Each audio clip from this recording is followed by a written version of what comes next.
এখন যেটা করব সেটা হচ্ছে আমাদের আজকের যে প্রথম ঘটনা সেটা আপনাদের জন্য শোনাবো, এবং এটা একটা ইমেইল। প্রতিদিনের মতো আজকেও আমি একটা ইমেইল দিয়েই শুরু করছি। ওকে, ইমেইলটি পাঠিয়েছেন আমাদের একজন লিসেনার। তিনি যেভাবে লিখেছেন আমি সেইভাবেই পড়ছি। কেমন লাগলো সেটা অবশ্যই আমাদের পেজগুলোতে এসে আপনি জানিয়ে দেবেন। লিখছেন, হ্যালো রাসেল ভাই, আমি রিয়াদ বলছি। আমি ইউরোপের একটি ছোট্ট দেশ এস্তোনিয়া থেকে লিখছি। আমি ভূত এফএমের একজন নিয়মিত শ্রোতা। চেষ্টা করি এপিসোডগুলো শুনতে, তবে সব সময় কাজের ব্যস্ততার কারণে শোনা হয় না। আমি আপনার সাথে যেই ঘটনাটি বলতে চাইছি সেটা আমার নিজের সাথে ঘটে যাওয়া একটা ঘটনা। ভালো লাগলে পড়ে শোনাবেন। আমার নাম রিয়াদ। আমি বর্তমানে ইউরোপের ছোট্ট একটি শহরে বসবাস করি, এবং এস্তোনিয়া ফিনল্যান্ড ও রাশিয়ার মাঝামাঝি অবস্থিত, যে দেশের লোক সংখ্যা মাত্র 13 লক্ষ। এদেশে আমি গত 2006 সালে অ্যানথ্রোপোলজির ওপরে মাস্টার্স করার জন্য আসি। বর্তমানে আমি এখানকার একটা শহর যেটার নাম হচ্ছে তালিন, সেখানে বসবাস করছি। আমার লেখাপড়ার বিষয়বস্তু এটার কারণেই আমাকে প্রায় সময় বিভিন্ন প্রত্নতাত্ত্বিক বিষয় নিয়ে রিসার্চ করতে হয়। কিছুদিন আগে আমার প্রফেসরের নির্দেশে আমি ও আমার সাথে আরো 3 জন মিলে তালিন শহরের পাশে ওল্ড টাউন নামে একটি জায়গায় যাই। বলে রাখা ভালো যে এই ওল্ড টাউন জায়গাটি আমাদের পুরান ঢাকার মতন, তবে এখানে খুব কম মানুষ বসবাস করে। বেশিরভাগ বাড়িগুলোই ফাঁকা, এবং দেখতে সবগুলো বাড়ি একই রকমের। বাড়িগুলো এবং বাড়িগুলোর পাশে বেশ কিছু পুরনো স্থাপনা। দিনের বেলায় দর্শনার্থীরা ভিড় জমায় এই স্থাপনাগুলো দেখার জন্য। আর দ্বিতীয় বিশ্বযুদ্ধের সময়কালের অনেক জিনিসপত্র এখানে এই শহরে পাওয়া যায়। সেদিন আমি ও আমার সাথে 3 জন মিলে আমরা একটি পুরনো স্থাপনার মাঝে প্রবেশ করি।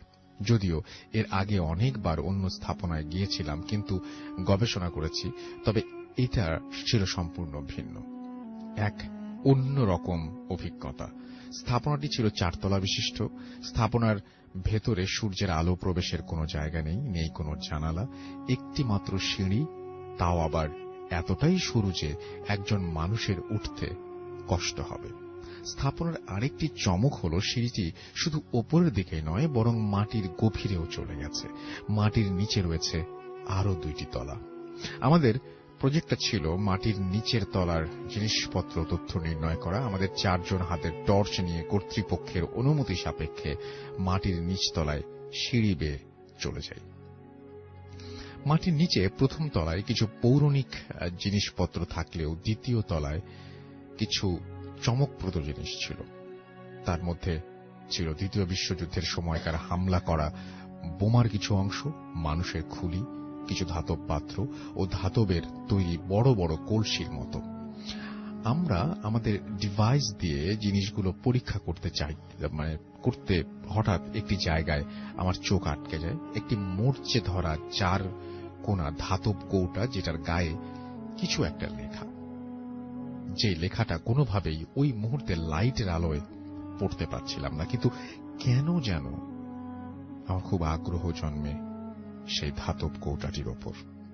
হয়তো সেই ধাতব কৌটাটি অন্যান্য জিনিসগুলো থেকে কিছুটা ব্যতিক্রম ছিল, সেই কারণেই আমি ওই ধাতব কৌটাটি কর্তৃপক্ষের অনুমতি সাপেক্ষে ল্যাব টেস্ট করার জন্য আমার সাথে নিয়ে যাই, এবং ল্যাবে জমা দিয়ে আমি আমার বাসায় ফিরে আসি।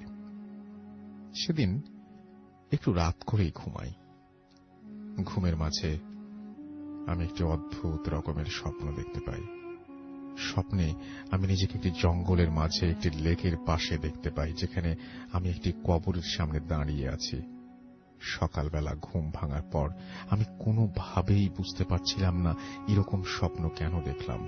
পরের দিন সকালের নাস্তা সেরেই হাতে একটা কফি নিয়ে ইউনিভার্সিটির দিকে চলে যাই। ল্যাবে গিয়ে আমি কৌটাটি খোলার চেষ্টা করি, এবং অনেক চেষ্টার পর ধাতব কৌটাটি অক্ষত অবস্থায় খুলতে সক্ষম হই। জং পড়ে থাকা সেই কৌটাটির ভেতর অনেক পুরনো একটি ছোট্ট কাগজ পাই, যেটা দেখতে কিছুটা পুড়ে যাওয়া কাগজের মতো, অর্থাৎ হলুদ রঙের কাগজে যদি অনেকদিন ভাঁজ করে রেখে দেয়া হয় তাহলে যেই লালচে ধূসর রং ধারণ করে সেই রকম। দেখে মনে হচ্ছে এটি দ্বিতীয় বিশ্বযুদ্ধ কিংবা তার আগের সময়কার। কাগজটি খোলার পর আমি একটি অদ্ভুত রকমের নকশা এবং কিছু লেখা দেখতে পাই। লেখাটি রাশিয়ান ভাষায় ছিল, আর আমি এই ভাষা জানি না বলে কাগজটি রাশিয়ান জানে এরকম একজন রিসার্চারের কাছে পাঠিয়ে দেই। সে কাগজটি স্ক্যান করে পরীক্ষা করতে শুরু করে। পরদিন সে আমাকে জানায় যে কাগজের রাশিয়ান ভাষায় তাদের পৌরাণিক এক দেবতার নাম এবং কিছু মন্ত্র আছে। সেই সাথে সেই নকশার কথা জিজ্ঞেস করলে জানা যায় এটি একটি জায়গায় নকশা, যেটা কিনা কেইলা নামে একটি গ্রাম নির্দেশ করে। এটা জানার পর এই বিষয়টি নিয়ে আমাদের টিমের আগ্রহ আরো বাড়তে থাকে। পরদিন সকালে কেইলা গ্রামের উদ্দেশ্যে আমরা রওনা দিই। নকশা থেকে পাওয়া ধারণা অনুযায়ী আমরা গ্রামের ভেতরে একটি জঙ্গল আছে, সেখানে যাই। আমরা জঙ্গলের ভেতর প্রায় 2-3 কিলোমিটার হাঁটতে থাকি শুধুমাত্র সেই নকশাটির পরিশেষ দেখব বলে। বলে রাখা ভালো, ওই গ্রামের মানুষজনের কাছ থেকে শোনা ওই জঙ্গলে নাকি দিনের বেলাতেও মানুষ যাতায়াত করে না, কি নাকি সমস্যা হয়। আর জঙ্গলটা গাছগাছালিতে এতটাই ঘন যে সূর্যের আলোটুকুও ঠিকভাবে পৌঁছয় না। অবশেষে নকশা অনুযায়ী জঙ্গলের মাঝে একটি জায়গায় রাস্তা শেষ হয়ে যায় এবং অন্য দিক থেকে রাস্তা এসে ঠিক একই জায়গায় মেলে। বলা যায় আমরা একটি গোল চত্বরে পৌঁছে যাই। আমাদের সেখানে ছোট্ট একটি লেক দেখতে পাই, কিন্তু লেকটা দেখার পরে আমার শরীরটা কেমন যেন করে ওঠে, কারণ ঠিক এইরকম দেখতে একটা লেক আমি গতকাল রাতে স্বপ্নে দেখেছিলাম। লেকের পানি থেকে কেমন যেন তীব্র দুর্গন্ধ বের হচ্ছিল, আর লেকের প্রায় শুকিয়ে যাওয়া পানি ছিল কালো বর্ণের। আমার টিমের একজন, যার নাম ছিল অ্যান্ড্রু, সে লেকের ঠিক দক্ষিণ পাশে দুটো গাছের মাঝামাঝি একটি উঁচু জায়গায় আবিষ্কার করে, যেটা কিনা নকশায় নির্দেশ করা ছিল। আর নকশায় এও বলা ছিল যে ওই উঁচু জায়গাতে দেবতার প্রাণ শক্তি লুকায়িত আছে। আমার টিমের অ্যান্ড্রু ছিল ক্যাথলিক আর বাকি দুজন ছিল নাস্তিক। তারা ডিসিশন নেয় যে তারা ওই উঁচু জায়গাটিতে ঘুরে দেখবে কি আছে, কিন্তু আমার কেন যেন খুব বেশি একটা ভালো লাগছিল না। বারবার গত রাতের স্বপ্নের কথা মনে পড়ছিল। খোঁড়াখুড়ি করার যন্ত্রপাতি না থাকায় সেদিন আমরা ফিরে চলে আসি। সেদিন রাতে বাসায় এসে নিজের রান্না ও ডিনার শেষে অনেক লেট হয়ে যায় আমাদের। বিছানায় পিঠ লাগাতেই ঘুম চলে আসে। কখন যে ঘুমিয়ে যায় নিজেই টের পাইনি। সেদিন রাতেও আমি সেই আগের রাতের সেম স্বপ্নটা দেখতে পাই, এবং আরো দেখতে পাই যে কে যেন একজন আমাকে বলছে সেই জঙ্গলের মাঝে লেকের কাছে না যেতে, বারবার আমাকে হাত দিয়ে না যাবার জন্য নির্দেশ করছে কিংবা কোনো কিছু বারণ করছে। সকালে প্রচন্ড মাথা ব্যথা নিয়ে ঘুম ভাঙে, কিন্তু কোনোভাবেই আমি স্বপ্নের ব্যাপারটা মেটাতে পারছিলাম না। প্রতিদিনের মতো আজকেও আবার ল্যাবে চলে যাই, এবং আজকে একটু আগে কাজ শেষ করে আমরা ওই জঙ্গলে বেরিয়ে পড়ি। আমি আবার আমার গত 2 রাতের স্বপ্নের কথাটা কোনোভাবেই আমার টিমের কাউকে বলতে পারছিলাম না, কারণ তারা কেউ আমার কথা বিশ্বাস করবে না। আজকে কেন জানি আমার টিম মেম্বার অ্যান্ড্রু যেতে চাইছিল না, তবে সবার কথায় পরে সে যেতে রাজি হয়। আর আমি কেমন যেন ভয় পাচ্ছিলাম, আবার কৌতূহল হচ্ছিল। মনে হচ্ছিল যদি ভালো একটা কিছু পেয়ে যাই তাহলে আমার থিসিসের কাজে সহায়ক হবে। যাই হোক, আজকে সমস্ত যন্ত্রপাতি নিয়ে একজনের গাড়িতে চড়ে রওনা হলাম। গ্রামের শেষ অংশে যাবার পর গাড়ি নিয়ে যাওয়া যায় না, তাই গাড়ি রেখে হাঁটা শুরু করলাম। গ্রাম পেরিয়ে জঙ্গলে ঢোকার সময় এক বৃদ্ধের সাথে দেখা। বৃদ্ধ দেখতে কিছুটা কুঁচো হয়ে গেছে, কিন্তু তার সবগুলো চুল দাড়ি পাকেনি, আধা পাকা টাইপের। সে তাদের ভাষায় জিজ্ঞাসা করলো যে কোথা থেকে এসেছি। আমরা আমাদের উত্তর না দেওয়ার আগেই সে বলল, তোমরা যেখানে যাচ্ছ সেখানে যেও না, হয়তো আর ফিরতে পারবে না। কথাটি আমার মনে দাগ কাটল। আমার সাথে থাকা অ্যান্ড্রুও কিছুটা চমকে গেল। বৃদ্ধ আরো বলল, 5টি নাবালক শিশুকে জ্যান্ত পুঁতে ভুডোকে আরো শক্তিশালী করে রাখা হয়েছে। বলে রাখা ভালো, ভুডো একটি প্রাচীন রোমান শয়তান দেবতার নাম। আমরা ওই বৃদ্ধ কিছু বলার আগেই সে তার মতো চলে যায়। আমরা আমাদের মতো সেই নির্দিষ্ট লেকের পাশে গিয়ে আমাদের যন্ত্রপাতি নিয়ে দাঁড়ালাম। আজকে কেমন যেন লেকের পানি আরো বেশি দুর্গন্ধ আসছিল, আর সূর্যের আলো কম থাকায় কেমন যেন একটা অন্ধকারাচ্ছন্ন লাগছিল সবকিছু। খেয়াল করলাম চারপাশে খুব নিস্তব্ধ, এমনকি পাখির ডাকও শোনা যাচ্ছিল না। খুব স্তব্ধতা বিরাজ করছে ওই জায়গাটার চারপাশে। যাই হোক, আমরা আমাদের কাজ শুরু করে দিলাম। যেহেতু জায়গাটা জঙ্গলে, কারো ব্যক্তিগত প্রপার্টি নয়, তাই মাটি খোঁড়ার জন্য কোনো অনুমতি নেওয়ার প্রয়োজন হয়নি। মাটি খোঁড়ার আগে আমরা আবারও সেই নকশার কপিটা বের করে জায়গাটি ঠিক করে নিয়েছি, নিশ্চিত হয়ে নিয়েছিলাম। তারপর আমরা 4 জনই মাটি খোঁড়া শুরু করলাম। প্রায় ঘণ্টাখানেক মাটি খোঁড়ার পর সবাই ক্লান্ত হয়ে পড়ি। ছোট একটা বিরতি নিয়ে আবার কাজ শুরু করব বলে আমরা সিগারেট ধরাই। চারপাশের স্তব্ধতা আমাদের কেমন যেন শিহরণ দিচ্ছিল। এর আগেই এইরকম প্রত্নতাত্ত্বিক জিনিস নিয়ে কাজ করেছি, কিন্তু এবারেরটার মতো আগে কখনো এমন থ্রিল অনুভব করিনি। বারবার মনে হচ্ছিল মাটি খোঁড়ার কাজ আমাদের না, আর তাছাড়া প্রফেসর জানলে আমাদের জন্য সমস্যা হয়ে দাঁড়াবে। যাই হোক, সিগারেট শেষ করে আমরা আবার কাজে ফিরলাম। তবে এবার যা দেখলাম তা ছিল আমাদের জন্য অবিশ্বাস্য। মাটি খোঁড়ার আগে উঁচু জায়গাটি যেমন ছিল এখনো তেমনি আছে, একটা খোঁড়ার দাগও নেই। বিষয়টা আমাদের কাছে প্রচন্ড অবাক লাগলো। 4 জন মিলে 1 ঘন্টা খোঁড়ার পর মাটিগুলো আবার সেই জায়গায় পাশে ফেলেছিলাম, কিন্তু সেই চিহ্নও নেই। সত্যি অবিশ্বাস্য। এই অবাক করা বিষয়টা কেউ বিশ্বাস করতে পারছিলাম না, তাই আমাদের নিজেদের মাঝে কথা কাটাকাটি শুরু হয়ে যায়। এদিকে সন্ধ্যা হওয়ার উপক্রম। আমরা সেদিন আর কাজ না করে সেখান থেকে ফিরতে শুরু করলাম। ফেরার পথে যন্ত্রপাতিগুলো যার যার কাঁধে তুলে নিলাম। গাড়ি পর্যন্ত আসতে প্রায় 1 কিলোমিটার হাঁটতে হবে। আমি আবার সেই যন্ত্রপাতি কাঁধে নিয়েছিলাম।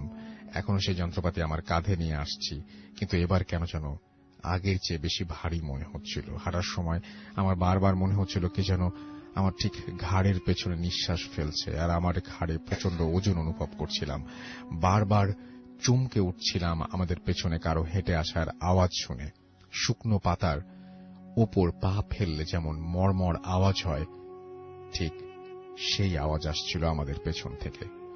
আমাদের পাশে ঝোপের মাঝ দিয়ে কি যেন দৌড়ে গেল এবং আওয়াজ হচ্ছিল। আমাদের বুঝতে বাকি রইল না যে আমরা কোনো খারাপ একটা জায়গায় চলে এসেছি। এসব থেকে পরিত্রাণ পাওয়ার জন্য আমরা খুব দ্রুত পা চালালাম, কিন্তু যেখানে 1 কিলোমিটার পথ হওয়ার কথা 15-20 মিনিটে সেখানে 1 ঘন্টা হাঁটার পরে আমরা গাড়ির কাছে পৌঁছাতে পারলাম না। আমরা 4 জনই প্রচন্ড ঘামছিলাম। গাড়ি স্টার্ট দিয়ে আমাদের টিম মেম্বার প্যাট্রিক এক টানে গাড়ির স্পিড বাড়িয়ে দিল। তখন আমরা জঙ্গল পেরিয়ে গভীর গ্রামে, যেই দেশে মোট 13 লাখ মানুষ বাস করে, সেই দেশের একটি অজপাড়াকা গ্রামে কজনই বা বাস করতে পারে সেটা খুব সহজে অনুমান করা যায়। আমাদের গাড়ি থেকে আমরা আশেপাশে কোনো বাড়ি দেখতে পাচ্ছিলাম না। অনেক দূরে উঁচু গির্জা ছাড়া আর কিছুই চোখে পড়ছিল না। কেমন যেন গাড়িটা খুব ভারী হয়ে গিয়েছিল। গাড়ির স্পিড কোনোভাবেই বাড়ছিল না। মনে হচ্ছিল একটা কিছু গাড়িটাকে পেছন থেকে টেনে ধরেছে। মোটামুটি বেশ কিছুক্ষণ পর আমরা শহরে প্রবেশ করি। সেদিন রাতে আমি 1 মুহূর্তের জন্য ঘুমোতে পারিনি।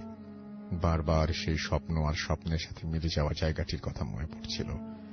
পরদিন সকালে জানতে পারি আমাদের সাথে থাকা আর একজন টিম মেম্বার টেরেন্স গত রাতে সিঁড়ি থেকে পড়ে পা ভেঙেছে, আর অ্যান্ড্রু প্রচন্ড জ্বর। প্যাট্রিকের সাথে কথা বলার পর জানতে পারলাম যে প্যাট্রিক নাকি সেদিন জঙ্গল থেকে ফেরার পথে এক অদ্ভুত রকমের জিনিস দেখে, যেটা কিনা সারা গায়ে ছোপ ছোপ দাগ, মুখটা কিছুটা ঘোড়ার মতো, আর হামাগুড়ি দিয়ে সেই উঁচু জায়গা থেকে পেছন পেছন আসছিল। অ্যান্ড্রু সুস্থ হবার পর ওর কাছ থেকে জানতে পারি আমি যেই স্বপ্ন দেখছিলাম ও নাকি সেম স্বপ্ন দেখেছিল, কিন্তু লজ্জায় কাউকে কিছু বলতে পারেনি। তখন বুঝতে পারি কেন অ্যান্ড্রু সেদিন যেতে চাইছিল না। কিন্তু 2 জন একই রকম স্বপ্ন দেখা, আবার বাস্তবে সেটার সাথে মিল পাওয়া, সবকিছুই কি কাকতালীয়? আর প্যাট্রিকের বর্ণনা দেওয়া সেই অদ্ভুত জিনিসটির ব্যাখ্যা, এগুলো সবই কি মিথ্যা? পরে আমরা স্থানীয় লোকজনদের কাছে জানতে পারি দ্বিতীয় বিশ্বযুদ্ধের সময় অনেক লাশ ওই জঙ্গলের মাঝের লেকে ফেলা হয়েছিল, আর তারও আগে লেকের ওপর উঁচু জায়গাটাতে কজন মহিলা 5টি বাচ্চাকে জ্যান্ত পুঁতে ফেলেছিল তাদের বুডো নামের দেবতাকে সন্তুষ্ট করার জন্য।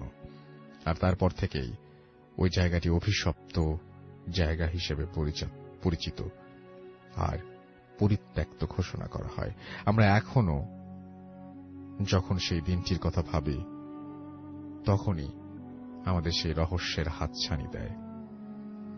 আমি এখনো আমার স্বপ্ন আর বাস্তবতার কোনো ব্যাখ্যা, কোনো সুরাহা পাইনি।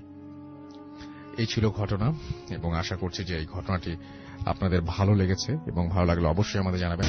ইয়েস, বিশ্বাস করা বা না করাটা আপনার ব্যাপার। You are listening to radio Foorti FM. আমাদের সঙ্গে আছেন আহমেদ বাবু এই মুহূর্তে, এবং আমরা কোনো কথা না বাড়িয়ে সরাসরি চলে যাব তার কাছে, তার ঘটনা শোনার জন্য। আপনারা সবাই অধীর আগ্রহে বসে আছেন, আমি জানি, আমিও অধীর আগ্রহে বসে আছি। চলুন সরাসরি চলে যাই তার কাছে। জি ভাই, আসসালামু আলাইকুম। ওয়ালাইকুম আসসালাম রাসূল ভাই।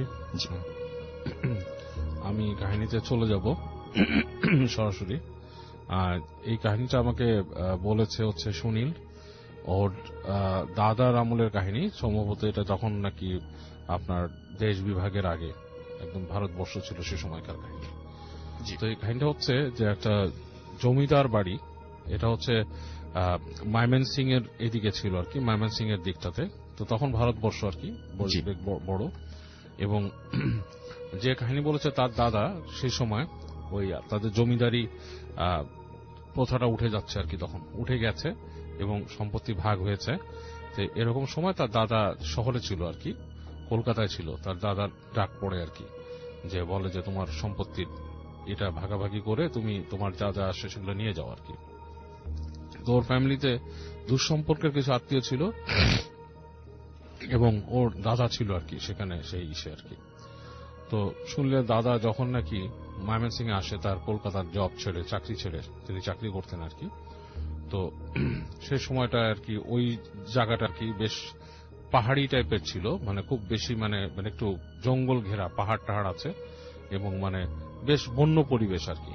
এর মধ্যেই তার পুরুষদের জমিদারি ছিল, এবং তারা ছিলেন বেশ অত্যাচারী টাইপের আর কি, অত্যাচারী টাইপের। এবং পরবর্তীতে আর কি তারা মানে যিনি লাস্ট চলে যান আর কি, এবং তার হিসাবটা করে যান, তিনিও আর কি বেশ মানুষের রোষানলেই পড়েন আর কি, এরকম একটা অবস্থা ছিল। এবং অতীতে কিছু তাদের ফ্যামিলির কিছু মানুষকে মানুষ মেরেও ফেলছে, এরকম কিছু।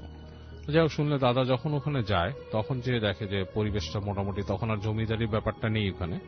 তবে তার যে উকিল তিনি এবং তাদের যে ম্যানেজার ছিলেন তিনি ওই বাড়িটাতে তাকে নিয়ে যান আর কি, নিয়ে যে ওখানে রাখেন, দেখান বাড়িটা, বিশাল বাড়ি, এবং তার অন্যান্য যে জিনিসগুলো বুঝে নেওয়ার সেগুলো তাকে বোঝাতে থাকেন। এবং তার এক দুঃসম্পর্কের এক হয় আর কি, মানে যেটাকে বলে জেঠি বা সামথিং ছিল আর কি। তিনি তার সাথে সব কমিউনিকেশন এন্ড সবকিছু মেনটেন করতেন, কারণ তারই নাকি আরো কিছু মানে ওনার দাদার যে জেঠি আর কি, তারই নাকি আরো কিছু মানে প্রাপ্য ছিল কিছু অংশে কি হিসাব কিতাবে আর কি। যাই হোক, তো ওনার সাথে ওনার কথাবার্তা বলা লাগে এসব ব্যাপারে। তো উনি ওখানে যাওয়ার পরে বেশ কিছুদিন কেটে যাওয়ার পরে ওনার যে বন্ধু, মানে ওর দাদার বন্ধু, শুনলে দাদার বন্ধু একটা চিঠি পায় ওর দাদার কাছ থেকে যে সে অসুস্থ আর কি। শুনলে দাদা যে সে অসুস্থ ছিল, বেশ অসুস্থ হয়ে গেছে হঠাৎ করে।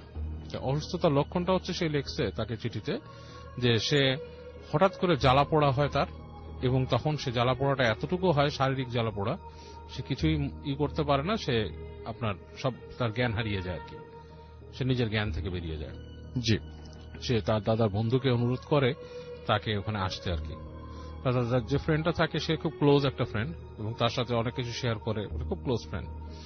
তো সে তখন ওখান থেকে ইংল্যান্ডে যাওয়ার জন্য রেডি হচ্ছিল আর কি, বিদেশে যাবে পড়তে সেই সময়। তো সেই সময় অনেকে আইন বিষয়ে পড়াশোনা করতে যেত আর কি এরকম। তো যাই হোক, তো ওই বন্ধু যখন নাকি চিঠি পায়, চিঠি পেয়ে তখন চিন্তা ভাবনা করে করে সে চলে আসে এদিকে বিভিন্ন ভাবে আর কি। তার আসার বর্ণনা নাই দিলাম, আসার বর্ণনা দিছিল, বাট সেটা আমি নাই দিলাম। তো বিভিন্নভাবে চলে আসে। আসার পরে সে যে তার বন্ধুর সাথে দেখে, বন্ধুকে দেখতে পায় যে সে একটা রুমে শুয়ে আছে, বেশ আগের থেকে বেশ শুকায় টুকায় গেছে, চোখের নিচে কালি পড়ছে, তো বলে কি রে তুই এখানে আসলি, তোর মানে আরো সম্পদ পাবি, এটা সেটা কিছু ভালো কিছুর জন্য আসছিস, তোর এই অবস্থা কেন, তুই এখানে বিছনায় পড়ে গেলি? তো বলে যে ফ্রেন্ড আসলে জিনিসটা হচ্ছে অন্যরকম। আমি এখানে আসার পর থেকে যে জিনিসটা আমি দেখি, প্রথম দিকে আমি যেটা দেখতাম সেটা হচ্ছে রাত্রেবেলা আমাকে একটু ডাকতো রুমের বাইরে। মানে রাত হয়ে গেলে যখন সবাই ঘুমায় যেত, ঘর বাড়ি অন্ধকার, তখন মনে হতো কেউ আমাকে ডাকতেছে নাম ধরে। তো নাম ধরে যখন ডাকতো, তা আমি আস্তে আস্তে প্রথম, মানে সে তার কাহিনী বলতেছে যে প্রথম যখন আমাকে নাম ধরে কেউ ডাকে, তখন আমি মনে করছি যে এই বাড়িতে আর কেউ আছে যে নাকি বয়সে বড় এবং নারী কণ্ঠ আর কি। তো আমার জেঠি বা জেঠির কোনো পরিচিত কেউ, কিন্তু ডাকটা এমন ভাবে দেবে কেন, ডাকটা একটু বিকৃত টাইপের, লাইক মানে মানুষ স্বাভাবিক গলায় ডাকলে যেরকম সেরকম না, সেরকম করে দরজায় একটা নক হতো এবং তাকে ডাক দিত। তো সে প্রথম দিনই ওখানে উঠে বলে যে কি ব্যাপার, কে, কোনো রেসপন্স পায় না। গেট খুলে বাইরে যায়, করিডোর দিয়ে নেমে যায় তাদের যে সিঁড়ি থাকে, সিঁড়ি দিয়ে হেঁটে নামে নিচে। নামার পর নিচতলাতেও দেখে কোনো শব্দ নেই, হুটহাট, মানে চারিদিক কেমন, মানে আপনার শুনশান নীরবতা, এবং মানে পুরো বাড়িটা মনে হচ্ছে খা খা করছে, কেউ নাই। তো প্রথম দিন এরকম সে দেখে উঠে আসে। এরপরে সে শব্দ শুনতে পায় তার জানলার নিচে, মনে হচ্ছে মানুষজন কথা বলছে। তো সে আপনার জানালার পর্দা সরায় নিচে উকি দেয়, উকি দিয়ে দেখে যে কিছু মানুষ মনে হচ্ছে যে আপনার ওখানে জটলা করছে। তো সে এটা দেখে, বাট কিউরিয়াসিটি মানে খুব একটা ফিল করে না। চিন্তা করে যে এখানে এখন কি করব, নিচে কে আলোচনা করতেছে, কি করতেছে, আমি তো এখানে ইউজ টু না। তো যেটার থেকে সে প্রথম অসুস্থ হয় সেটা হচ্ছে, সে একদিন শুনতে পায় তার যে জেঠি যাকে ডাকছে বাইরে এসে, এবং 2-3 বার করে ডাকছে, এবং ডাকার পরে সে ওই ডাকে সাড়া দেয়, সাড়া দিয়ে আপনার আস্তে করে গেটের বাইরে আসে। এসে দেখে জেঠি ঠিক ওই গেটে না, বেশ দূরে দাঁড়িয়ে আছে। ওনার হাতে একটা লণ্ঠনের মতো উনি দাঁড়িয়ে আছে, ওনাকে আস্তে আস্তে ডাকে হাত দিয়ে, মানে কোনো কিছু দেখাবে এরকম কিছু। তো উনি পিছে পিছে যায়, যে সিঁড়ি দিয়ে নামে, সিঁড়ি দিয়ে নামার পর ওনাকে হেঁটে ওখানকার একটা দরজা আছে, সেই দরজাটা খুলে ভিতরে ডাকে। তো উনি দরজা খুলে ভিতরে যায়, দেখে সিঁড়ি নেমে গেছে, নিচের দিকে সিঁড়ি নেমে গেছে, এবং বেশ একটা মানে ইসের মতো করিডোর টাইপের সিঁড়ি, এবং ওই নিচে যে জেঠি দাঁড়িয়ে আছে লণ্ঠন নিয়ে, সেটার আলো মানে কেঁপে কেঁপে আসছে উপরে, বেশ মানে একটা হরিবল একটা জিনিস। তো উনি তারপর কিছু চিন্তা করে উনি পেছনে পেছনে যায়। তো যাওয়ার পরে দেখে যে একটা দরজা, ওই দরজার সামনে তিনি যখন দাঁড়ায়, জেঠিও দাঁড়ায় আছে, এবং দেখে যে ওখানে যে একটা শব্দ আসছে লাইক ভেতর থেকে, লাইক হুম হুম, মানে বেশ একটা মানে বেশ গম্ভীর একটা গর্জনের মতো আসছে, লাইক কোনো প্রাণী যদি গজরাতে থাকে এরকম একটা শব্দ আসছে। তো উনি বেশ ভয় পেয়ে যায়, কারণ ওই বদ্ধ জায়গা থেকে যে গর্জনটা আসে ওনার কাছে বেশ ভয় লাগে। এবং এই পর্যায়ে দেখে ফট করে ওই আলো লণ্ঠন যে থাকে জেঠির হাতে, সেটা নিভে গেছে। আচ্ছা। তো উনি ডাকতে থাকে জেঠিমা জেঠিমা, এরকম করে ডাকে, দেখে কোনো সাড়া নেই, এবং ওই গর্জন যেটা হচ্ছে, গর্জনটা আরো লাউডার হচ্ছে ওই জায়গায়। আচ্ছা। উনি ব্যাক করে আসতে যায়, দেখে দরজা লাগানো, মানে যেই সিঁড়ির গোড়ায় যে দরজাটা সেটা লাগানো। তো উনি অনেক দরজা নক করে চিৎকার করে, মানে মানুষের নাম ধরে ডাকে, কেউ আসতেছে না। এবং এক পর্যায়ে গর্জনটা এমন ভাবে মানে ওনাকে এফেক্ট করে যে ওনার মনে হয় মাথার মধ্যে কিছু আসতেছে, এবং মনে হচ্ছে যে কোন একটা ভয়ঙ্কর প্রাণী ওই সিঁড়িতে উঠে আসবে। তো ওই অবস্থায় উনি জ্ঞান হারায় ফেলে।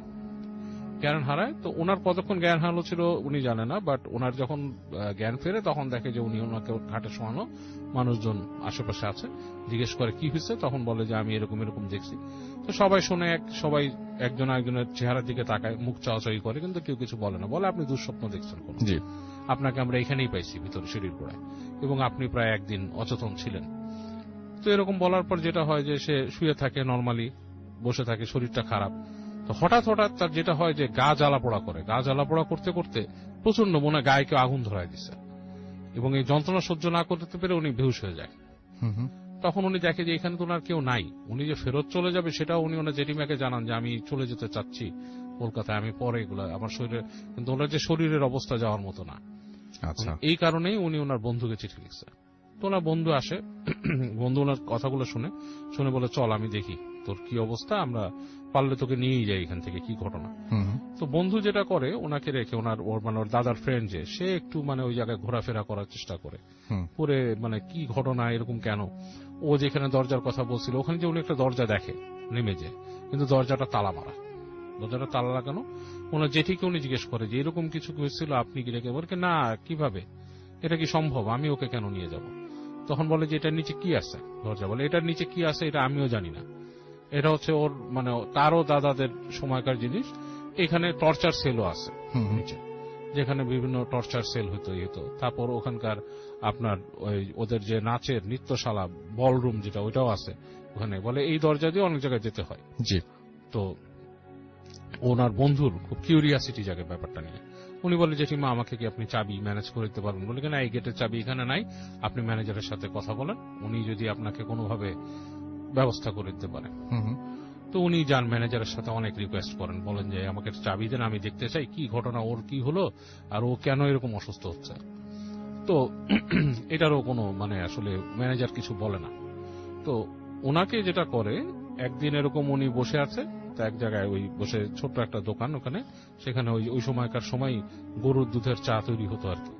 তো উনি ওখানে বসে বসে বাইরে গ্রামের একটা এসে গুড়ের চা খাচ্ছে আর কি। তো এই সময় ওই বাসার একজন ভৃত্য, খুব বয়স্ক, সে এসে বলে যে বাবু আপনার সাথে একটু কথা বলতে চাই। তো উনি বলে যে কি ব্যাপার, কি নিয়ে কথা বলবা? বলে যে আমি ওই বাবুর সুনীল বাবু, ওই যে বাবু যে আছে ওনার যে অসুস্থতা, উনি যে অসুস্থ কেন আপনাকে আমি বলতে চাই কি হয়েছে। তো বলতেছে কি ব্যাপার? বলে যে ব্যাপার হচ্ছে যে ওনাদের এই বাড়ির সম্পত্তি নিয়ে অনেক ব্যাপার আছে, ওনার জ্যাঠার ছেলেরাও অনেক আগ্রহ, ওনারা খুব অত্যাচারী ছিলেন। আচ্ছা। তো সম্ভবত ওনার জেঠিমা অনেক জানে, মানে জাদুটোনা জানে, জাদুটোনা করছে। আর ওই যে আপনি যে রুমে ঢুকতে চান, যেখানে ঢুকতে মানে উনি যে ভয় পাইছে বলতেছে, ওখানে কিন্তু উনি আসলেও ঢুকছে, কারণ ওইখানে কিন্তু ঢুকে ওনার জেঠিমা মাঝে মাঝে আপনাকে মিথ্যা বলছে যে ওখানে ঢুকে না। বলে আপনি আমাকে কেন বলে দিচ্ছেন এগুলা? বলে আমি ওনার ভালো চাই, উনি তো এগুলোর সাথে জড়িত না, উনি কিছুই জানে না, উনি আসছে ওনার হিস্সা নিয়ে যেতে এখান থেকে, আর তো কিছু না। কিন্তু এখানে এরকম হয়, ওইখানে একসময় ওখানে অত্যাচার করতে ওখানে বাঘ পালতো উনি, একদম অন্ধকার কুঠুরির মধ্যে বাঘ রাখতো উনি, এবং ওই বাঘের মুখে ওনার যাকে মানে মৃত্যুদণ্ড দেওয়া যাওয়া করতো ঠেলে দিত, বাঘের ঘরে ফেলে দিত উনি। আচ্ছা। এছাড়াও অনেক টর্চার সেল ছিল, নর্তকীদেরকেও ঠেলে দিত, এরকম ব্যাপার আছে। তো উনি বলে তাহলে আমার তো ওখানে ঢোকা দরকার। বলে এটা ম্যানেজারের রুমে চাবি আছে, আপনি চাইলে যে দেখতে পারেন ওখানে কি আছে। তো ওনার বন্ধু যেটা থাকে, উনি খুব মানে করে ম্যানেজারের যে রুম থেকে একদিন ওই কাজের লোকের সহায়তায় চাবিটা উনি ম্যানেজ করে এসে উনি ওই রুম খুলে ঢুকে নিচে যে দেখে আসলেই ওই যে ওখানে যে নামছে মানুষ, পায়ের ছাপ, মানে ধুলার মধ্যে পায়ের ছাপ, যে মানে এবং বোঝা যাচ্ছে যে এখান থেকে মানুষ ওঠানামা করে, যে এরকম একটা ব্যবস্থা আছে। তো উনি ওই চাবিটা নিয়ে তো আর ওখানে রেখে দিতে পারবে না, উনি ঢুকে যে ওই রুমগুলা দেখে। রুমগুলা দেখে আসার পরে উনি চুপচাপ চাবি রেখে চিন্তা করে যে ওনার বন্ধুকে নিয়ে উনি চলে যাবেন ওখান থেকে। তো যেটা হয়, রাত্রেবেলা ওই দিন রাতে আর কি, উনি ঘুমাচ্ছেন, উনিও ওইরকম শব্দ পান যে ওনার গেটকে নক করতেছেন। জি। তো উনি ওই নক শুনে উনি উঠে আস্তে আস্তে আস্তে করে ফলো করে আসেন। কিন্তু উনি যেটা দেখেন যে ওনার রুম নক করছে আসলে কোনো না আর কি, মানে ওই চাচি বা কেউ করেন নাই, ওই রুম নক করছে কাজের লোকটা, এবং ওনাকে আস্তে আস্তে ফিসফিস করে বলেন যে ওই যে দেখেন। তো উনি দেখে যে ওই যে লণ্ঠন হাতে ওই যে জেঠি থাকে, উনি হেঁটে হেঁটে ওই রুম দিয়ে যাচ্ছেন দরজা দিয়ে। তো উনি ওটার সাথে ফলো করে করে ঢুকেন ভিতরে আস্তে আস্তে। ওই জেঠি যায়, উনি আস্তে আস্তে আস্তে আস্তে করে পাটি পিটিবে ওখানে যান। যাওয়ার পরে দেখেন দূর থেকে একটা ঘরের ভেতর থেকে খুব আলো মানে বাড়ছে নিমছে এরকম কিছু আর কি। তো উনি যে আস্তে করে উকি দেন, ওখানে উকি দেওয়ার পর দেখে যে ওখানে একটা অগ্নিকুণ্ডর মতো জ্বালানো, ছোট্ট একটা অগ্নিকুণ্ড, সেখানে ওই জেঠি কি দিচ্ছে এবং উনি মন্ত্র পড়তেছে। এবং ওই পাশে মানে ঠিক আগুনের ওই পাশটাতে কিছু ছায়া মূর্তির মতো আছে, তাদেরকে দেখা যায় না, বোঝা যায় না, বাট বোঝা যায় কিছু ছায়া মূর্তির মতো দাঁড়ানো এখানে। তো উনি জিনিসটা দেখে, মানে জিনিসটার এতটা ভয়াবহ ছিল জিনিসটা, যে জেঠির যে রূপটা ছিল সেখানে, সেটাও বেশ ভয়াবহ, চুল টুল খোলা, এবং উনি বেশ ভয় পেয়ে যান ওইটা দেখে। উনি ভয় পেয়ে উনি আস্তে ধীরে উনি ওখান থেকে উঠে আসেন, ওখানে আর থাকেন না, এবং এসে দেখেন বন্ধুর কাছে, দেখে বন্ধুর সারা শরীর হিম হয়ে গেছে, মানে ঠান্ডা। তো উনি বন্ধুকে তাড়াতাড়ি উনি ওনার সাথে যে ওই লেপটেপ চাদর ছিল তা দিয়ে ঢেকে দেন, দেখে উনি ওই রাতে ওখানে বন্ধুর সাথে ঘুমায় যান। এখন পরদিন উনি যে দেখেন সবকিছু ঠিকঠাক, উনি ব্যবস্থা করেন ওনার বন্ধুকে নিয়ে যাবেন ওখান থেকে। তো সবকিছু মোটামুটি রেডি হয়। শেষ মুহূর্তে এসে যে ম্যানেজার যে নিয়ে যাবে বলে যে আজকে তো আপনাদের বেরোতে পারতেছেন না, আপনাদের কালকে যেতে হবে, আজকে যাওয়া সম্ভব না বাসা থেকে। তো উনি একটু হতাশ হন, যে উনি মনে করছিল যেটা থেকে আমি পালিয়ে গেলেই মনে হয় ভালো, আর যদি বন্ধুকে নিয়ে যেতে পারি এখান থেকে ভালো। তো রাতের বেলা উনি ঘুমিয়ে আছেন, ওই দিন রাতে বন্ধুর রুমে ঘুমান নাই, নিজের রুমে ঘুমাইছে।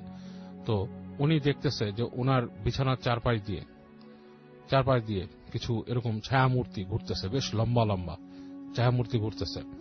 আর উনার ঠিক মাথার কাছে ওই জেঠি, কিন্তু অন্ধকারের মধ্যে, উনি বুঝতেছে একে, বলতেছে যে তুই ওকে নিয়ে যেতে আসছিস, ওকে তো যেতে দিব না, আর তুই যদি নিজের প্রাণ নিয়ে যেতে চাস তুই চলে যা এখান থেকে। তো এটা ওনাকে বলার পর উনি মানে ঘুমের মতো তন্দ্রার মতো ছিল, উঠে দেখে যে কেউ নাই রুমের ভিতরে। বাট উনি মেসেজটা পেয়ে উনি খুব ভয় পায়। তো উনি ইসের সাথে কথা বলে, পরদিন সকালে উঠে ওই যে ভৃত্যটা ছিল তার সাথে তাকে খুঁজে বের করে তাকে কথা বলে যে তুমি আমাকে কি কোনো ব্যবস্থা করে দিতে পারবা এখান থেকে চলে যাওয়ার জন্য। সে বলে আমি আপনাদের চলে যেতে দিতে পারবো, কিন্তু একটা ব্যবস্থা করতে পারবো, কিন্তু আমাকে কিন্তু এটার জন্য ক্ষতি হবে। তো বলে যে আপনার ক্ষতি হবে, কিন্তু আমাদেরকে বের করে দেন, আমরা তো এখানে সমস্যায় পড়ব। তো এটা বলার পরে ওই লোক ওনাদেরকে মানে ওই একটা পথ বলে যে দিক থেকে এরকম সকালবেলা বের হয়ে দিকে চলে যাবেন, এদিক থেকে চলে গেলে মানে আপনারা মোটামুটি সমস্যার থেকে বের হয়ে যাবেন। কিন্তু এই পথটা সোজাসুজি এদিক দিয়ে যায় নাই, এটা গ্রামের ভেতর দিয়ে ঘুরে ঘুরে গেছে। তো উনি ওই দিক থেকে বের হন সকালবেলা, ওইরকম কথা, বন্ধু কাউকে চোখে মানে কাউকে যখন কেউ দেখে না এরকম সময় বের হয়ে যায় বন্ধুকে নিয়ে। তো যেতে যেতে যেতে রাস্তার মধ্যে তখন একটা সময় বিকালের মতো হয়ে যায় আর কি, বিকালের মতো হয়ে যায়। তো তখন উনি আবার ভয় পায় যে যদি কোনো ক্ষতি হয় বা কিছু। এর মধ্যে ওনার বন্ধু অনেকবার বলছে তার গা জ্বালা পড়া করতেছে, অনেক কিছু এরকম হচ্ছে। তো উনি ঘুরতে ঘুরতে ঘুরতে উনি মানে দিশা পায় না কি করবে, আশেপাশে কোথাও যাওয়ার মতো জায়গা নেই। তো ওখানে কাছে দেখে যে ওখানে যে একটা গ্রামের মধ্যে ছোট্ট একটা টিনের ঘরের মতো একটা মসজিদের মতো করে রাখছে। তো ওইখানে দেখে যে খুঁজে দেখে, তাকায় দেখে যে ওইখানে একজন মৌলানা সাহেব আছেন। তো উনি যে তাকে বলেন যে আমাদেরকে একটু হেল্প করেন, আমরা আপনার ধর্মের না, কিন্তু আমাকে একটু হেল্প করেন। কি বলে যে এরকম আমার বন্ধু এরকম সমস্যায় পড়ছে, সে মানে উনি বলেন না কোন জমিদার বাড়ি বা কি, এটা বলেন না, বলে যে এরকম সমস্যায় পড়ছে, তাকে এরকম মনে হয় কালো জাদু করা হয় এই সেই। তো মৌলানা সাহেব বলে অবশ্যই, বলে আপনি কি আমাকে সাহায্য করবেন? তো বলে যে হ্যাঁ অবশ্যই করব, কেন করব না। কারণ তাদের ওই সময় আরো ব্যাপারটা আরো কঠিন ছিল, মানে তাদের মানে ধর্মীয় ব্যাপারটা এতটাই ছিল, মানে এক একজনের বিলিফটা কেউ কারো কাছে আর কি খুব যেতে চাইতো না আর কি। তো মৌলানা সাহেব বলে অবশ্যই করবো, আপনি আপনার বন্ধুকে বসান। উনি নিয়ে এক জায়গায় বন্ধুকে বসায়, বসানোর পরে উনি তার বন্ধুকে একটা পানি নিয়ে আসেন, একটা এরকম মটকির মধ্যে পানি নিয়ে আসেন। বলে যে এটা হচ্ছে বড়ই পাতার পানি, বড়ই পাতা ভিজানো, এটা হচ্ছে সবচেয়ে পবিত্র পানি হয়, বড়ই পাতা ভিজায় যে পানিটা হয় সেটা হচ্ছে পবিত্র পানি। তো বড়ই পাতার গুণ অনেক, তো এটা দিয়ে তাকে আপনি গোসল করান, আপনার বন্ধুকে গোসল করান। তো এটা দিয়ে ওইদিকে উনি কিন্তু পুরো নেদায় গেছে বন্ধুরা, ওই যে ঈশের দাদা। তো ওনাকে ওইটাতে গোসল করায়, গোসল করানোর পরে মৌলানা সাহেব ওনাকে ঝাড়া শুরু করে এবং ওই প্রত্যেকটা ঝাড়ার সময় উনি চিৎকার চেঁচামেচি করতে থাকেন। তো এক সময় তার মুখ দিয়ে কথা বের হয় যে তার উপরে একটা জিন চালান করে দিছিল প্রসেস করে, এবং ওই জিন তাকে আস্তে আস্তে মেরে ফেলার ইসে ছিল। তো মৌলানা সাহেব অনেক কামেল ছিলেন, উনি করে জিনকে সরায় দেন এবং তার শর্তই থাকে, বলে যে তুমি একজন মানুষ, সে যেটাই হোক সে মানুষ, তুমি তাকে ক্ষতি করতে পারবে না। হ্যাঁ, সে বিশ্বাসী মানুষ, সে সৃষ্টিকর্তাকে বিশ্বাস করে, অনেক কিছু বলে তারপর থেকে সরায় দেয়। এবং তাকে বলেন যখন জিনিসটা শেষ হয়, ওনার প্রসিজার শেষ হয়ে যায়, তখন বন্ধুকে বলেন যে আপনি জানেন আপনি কতটুকু বিশ্বাস করবেন, আমি আপনাকে, তো আপনার অন্য ধর্মের মানুষ, আপনাকে আমি বলতে পারি না যে দোয়া পড়েন বা এটা সেটা, বাট আপনাকে আমি পানি দিতে পারি, এই পানিটা আপনার বন্ধুকে খাওয়াবেন। আর অবশ্যই আপনি সত্যির পথে থাকবেন, আপনার বন্ধু বিশ্বাসী, এটা আমি জানি, বুঝতে পারছি, তাকে দেখি সৃষ্টিকর্তাকে সে বিশ্বাস করে, এবং এই জিনিসটা সে আলোচনা করুক, আরো চিন্তা ভাবনা করুক, সে যাতে এই দিকেই ফোকাস থাকে সবসময়। পানিটা খেতে বলবেন, এইভাবেই করবেন।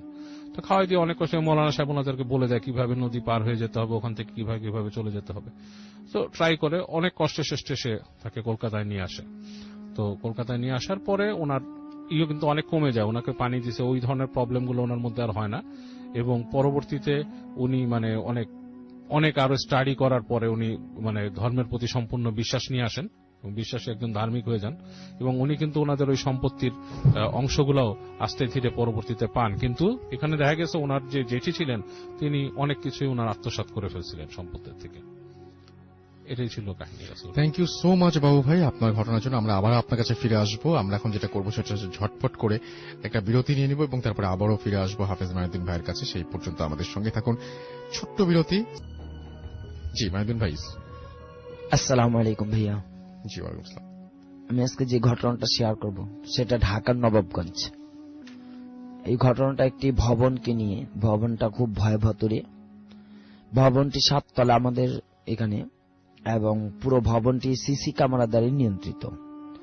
সেইখান ভবনটির যেগুলো সমস্যা, বেশ 5-7 বছর ধরে এই ঘটনাটা চলতেছে এবং সমস্যাটা চলতেছে।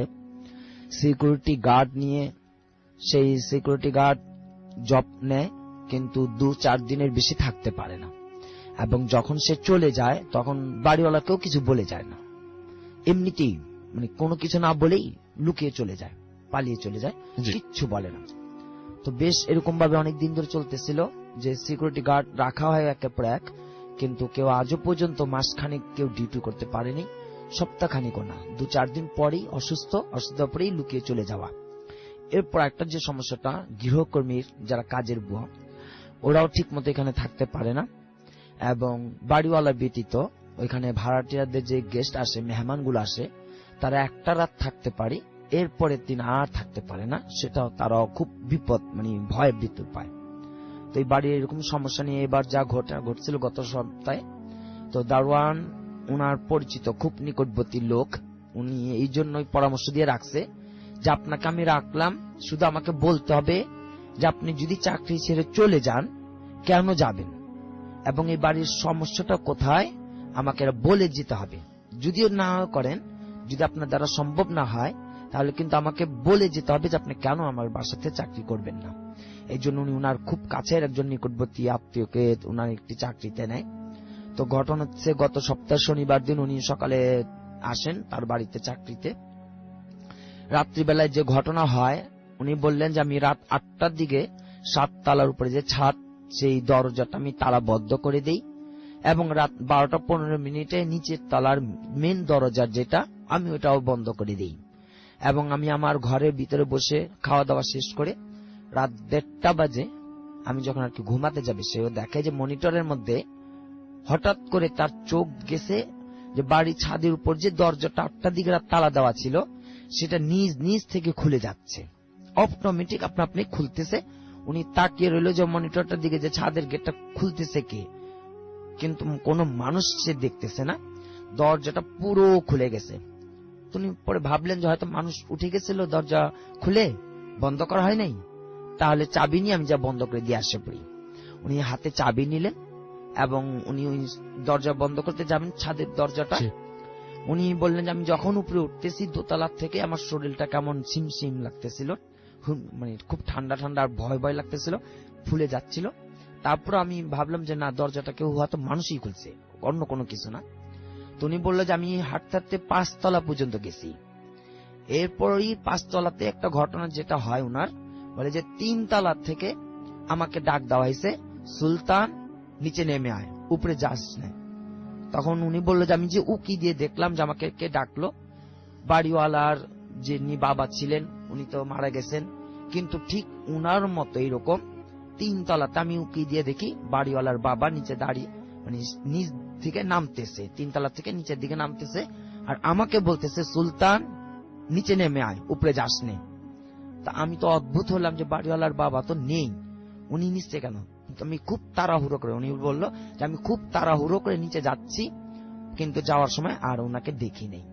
পরবর্তীতে উনি বললো যে আমি আমার রুমে আসলাম, আমি আমার ঘরে এসে বসে দাঁড়ালাম, কিন্তু আমি দেখতেছি যে এরকম যখন আমার রুমে এসে বসলাম, উপর থেকে 3-4 জন লোকের যে নিচে নামে আসতেছে খুব দ্রুত ভাবে, এই হাঁটার শব্দ আমি পাচ্ছি, এবং হই হুল্লোড় কিছু কথাবার্তার চিল্লাচিল্লি আওয়াজ পাচ্ছি। তা আমি ভাবলাম যে উপর থেকে আবার এখন কে আসতেছে। তো উনি ওনার ঘরের রুমের দরজার সামনে দাঁড়ালো দেখার জন্য, যে আসলে তো আমার কাছে আসবে, যেহেতু দরজা আমারই খুলতে হবে। উনি অপেক্ষায় দাঁড়িয়ে থাকলো যে কে আসতেছে এরকম হুড়োমুড়ি করে। উনি বলল যে ওই মুহূর্ত থেকে আমার পেছনে দাঁড়িয়ে সেই বাড়িওয়ালার বাবা আমাকে বলতেছে, সুলতান, আমার মা বেঁচে নেই, আমার মা মারা গেছে। উনি আর কি এই কথা শোনার সাথে সাথে বললেন যে আমি সেখানে কিছুক্ষণ, মানে অল্প কিছুক্ষণের জন্য, ঘন্টা খানেকের জন্য আমি জ্ঞান হারিয়ে ফেলি, আমার জ্ঞান থাকে না। আবার আমি যখন উঠি তখন ফজরও এখনো হয়নি, 4টা 4:30 বাজবে। বলে আমি শুধু ওই কথাটা, যে আমাকে যখন দেখলাম যে দাঁড়িয়ে সিঁড়ির থেকে নিচে কেউ আসতেছে কথা বলতে বলতে, অনেকগুলো 3-4 জন, আমি ওইখানে দাঁড়ানো, সে আমার পেছন থেকে তার ঠিক বাড়িওয়ালার বাবার মতোই দাঁড়িয়ে বলতেছে, সুলতান, আমার মা মারা গেছে। ওই কথা শোনার পরে আমি যখন আবার উঠলাম, ঠিক 4টা 4:30 দিকে উনি বলতেছে ওই একই রকমই সিঁড়ির থেকে নামার লোক শব্দ, কিন্তু নামে না। উনি বলতেছেন নামে না, কিন্তু শব্দ আমি দেখতেই আছি যে হ্যাঁ এরকম হাঁটার শব্দ। পরবর্তীতে উনি এরকম উপরে যে দেখবেন যে কি ঘটনাটা, বলছেন আমি আর উঠতে পারিনি, আমি অসুস্থ হয়ে পড়ি। পরবর্তীতে যখন উনি খুবই গুরুত্বপূর্ণ অসুস্থ, মানে অবস্থা খুবই খারাপের দিকে ভয়, তখন আমিও সেখানে যাই। তো সেই বাড়িটা পুরো আমি দেখি, খেয়াল করি। পর সেইখানে একজন ভাড়াটিয়া ছিলেন, 5 তলার 6 তলার উপরে, 6 তলার উপরে ভাড়াটিয়া যে ছিলেন, খুব পুরাতন উনি আমার কাছে সেই কথাটা, দারোয়ানের কথাটা, এই বাড়ির কথাটা আমাকে শেয়ার করলো যে এই বাড়িতে 6 তলার উপরে যে বাড়িওয়ালার বাবা মারা গেছে, তার মা থাকতো। বাড়িওয়ালার বাবা প্রথম মারা যায়, কিন্তু ওনার মা ওনার ছেলের কাছে এরকম থাকতো, কিন্তু ওনার কোনো সেবা, কোনো কিছুই খেদমত ছিল না, অবহেলিত ছিল তার। এবং সে যে সকালে ফজরের আগে উনি মারা যান, তাদের কোনো খবর ছিল না। যখন দুপুর বেলায় তাকে খাবার দেওয়ার জন্য যাওয়া হয়, তখন দেখে যে উনি ইন্তেকাল করেন। ওই সবাই দুপুরের পরে আর কি খবরটা পায় উনি দুনিয়াতে নেই। তো ভাড়াটিয়া বলল যে উনার দাদুর, মানে ছেলেটার যে মুরব্বিটার বরদোয়া, অভিশপ্ত পুরো বাড়িটা একেবারে ছড়ানো, যার কারণে কেউই থাকতে পারে না সঠিক মতে, এবং খুব ভয়াবহ লাগে সবার কাছে, খুব ভয়, বাড়িটা খুব ভার হয়ে থাকে। উনি বারবার বলতেছে বাড়িটা একটা অভিশপ্তের বাড়ি, কেননা একজন অভিভাবক হয়ে সে কখনো কারো সেবা পান নাই। ইন্তেকালের সময় উনি কাউকে কাছে পান নাই। যখন মারা গেছে খুব ভোরবেলায়, দুপুর বেলা সবাই জানতে পারে উনি দুনিয়াতে নেই। এই ভাইয়া ছিল ঘটনা। থ্যাংক ইউ সো মাচ আপনার ঘটনার জন্য, আপনাকে অনেক ধন্যবাদ। আমরা চলে যাব এখন বাবু ভাইয়ের কাছে, এবং বাবু ভাইয়ের কাছ থেকে আরেকটা ঘটনা শুনে আসবো। আশা করছি এই ঘটনাটা আপনাদের ভালো লাগবে। চলুন শুনে আসি। রাসেল ভাই, এই কাহিনীটা হচ্ছে আপনার সাগরের কাহিনী। এটা হচ্ছে মোহাম্মদপুরের একটা জায়গার, দ্যাট ইজ অ্যাকচুয়ালি মোহাম্মদপুরের একটা জায়গার, আর স্পেসিফিকলি বলার কিছু নেই। আচ্ছা, যাই হোক, ওদের সাগরদের বাসা যে জায়গা, সেই বাসার মানে অপোজিটে যে রাস্তার পাশে একসময় ছিল নদী। জি। এখন সেখানে শহর হয়ে গেছে, মানে বিল্ডিং টিল্ডিং অনেক কিছু অবস্থা। তো ওই রাস্তার মোড়টা সম্পর্কে সবার কাছেই ও শুনতো, ওর মুরব্বীরা, যে রাতের বেলা যখন নাকি ওরা হাঁটতো দিক দিয়ে, ওনারা যখন হাঁটতেন, ব্যাকিন আমিও মনে হয় তখন ছোট, হয়তো স্কুলে পড়ি, এরকম সময়কার কথা। তো তখন আমি কিন্তু ওদিক দিয়ে গেছি, রাসেল ভাই নিজে সাইকেল চালায় তখন গেছি ওদিক দিয়ে। আমার ভয় লাগতো না, আমি কিছু দেখি নাই তখন। বাট ওর মুরব্বীরা নাকি বলছে ওইখানে নাকি অনেক কিছু দেখতো তারা। দেখা জিনিসের মধ্যে অনেকে দেখছে যে মাথা ছাড়া মানুষ রাস্তা দিয়ে হাঁটতেছে, এরকম কিছু। তো সাগর ওখানে থাকে, তাদেরই বাড়ি। সে তাদের বাড়িতে যেটা এক্সপিরিয়েন্স করতো, যে হচ্ছে তাদেরকে মনে হতো ওর কাছে যে ও প্রায় রাস্তার মধ্যে শব্দ শুনতো আর কি, এটা ওইটা বিভিন্ন রকমের শব্দ, মানে উইয়ার্ড শব্দ। আবার ওর কাছে মনে হতো মাঝে মাঝে যে ওদের যে জানালার মধ্যে কেউ রাতের বেলা, মানে জানালার ওই পারে কেউ আছে, এরকম লাগতো। তো ও ভয়ে ভয়ে ঘুমায় যেত। একদিন যেটা হয়েছে, ওর পরীক্ষার আগে ও মানে সাধারণত রাত করে পড়তো না, গভীর রাতে। বাট ওই দিন সে মানে রাত করে পড়ার চিন্তা করছে, কারণ বন্ধুরা পড়ে এবং তার প্রিপারেশন ভালো ছিল না, সামনেই ম্যাট্রিক পরীক্ষা। তো ও চিন্তা করে কি যে ওই দিন ও রাত জেগে পড়বে। তো রাত জেগে পড়ার, যাদের রাত জাগার অভ্যাস নেই রাসেল ভাই, তারা কিন্তু সহজে জাগতে পারে না, তারা ঘুমে একদম মানে অবস্থা খারাপ হয়ে যায়। তো সাগরও চেষ্টা করছিল, কিন্তু তার অবস্থা একদমই খারাপ হয়ে যাচ্ছে। তো একসময় সে চিন্তা করলো ধূপ ঘুমায় পড়ি। তো রাত তখন 1টা-1.5টা বাজে, খুব বেশি বাজে নেই। রাত তখন ওই জায়গাও যে খুব একটা জায়গা যে কোয়াইট হয়ে যায়, এখন তো ঢাকা 1টা-2টার দিকে খুব একটা কোয়াইট হয় না, তাও কিছুটা হয়ে গেছে আর কি। তো এই অবস্থায় ও মানে রুমের লাইটটা নিভায় দেয়। তো তখন দেখে যে হালকা মানে গুড়ি গুড়ি বৃষ্টি করতেছে। তো ঘুমানোর সময় জাস্ট চোখের দিয়ে এক কোণা দিয়ে সে দেখে যে কুকুর হাঁটতেছে রাস্তা দিয়ে স্ট্রিট ল্যাম্পের আলো পড়ছে নিচে।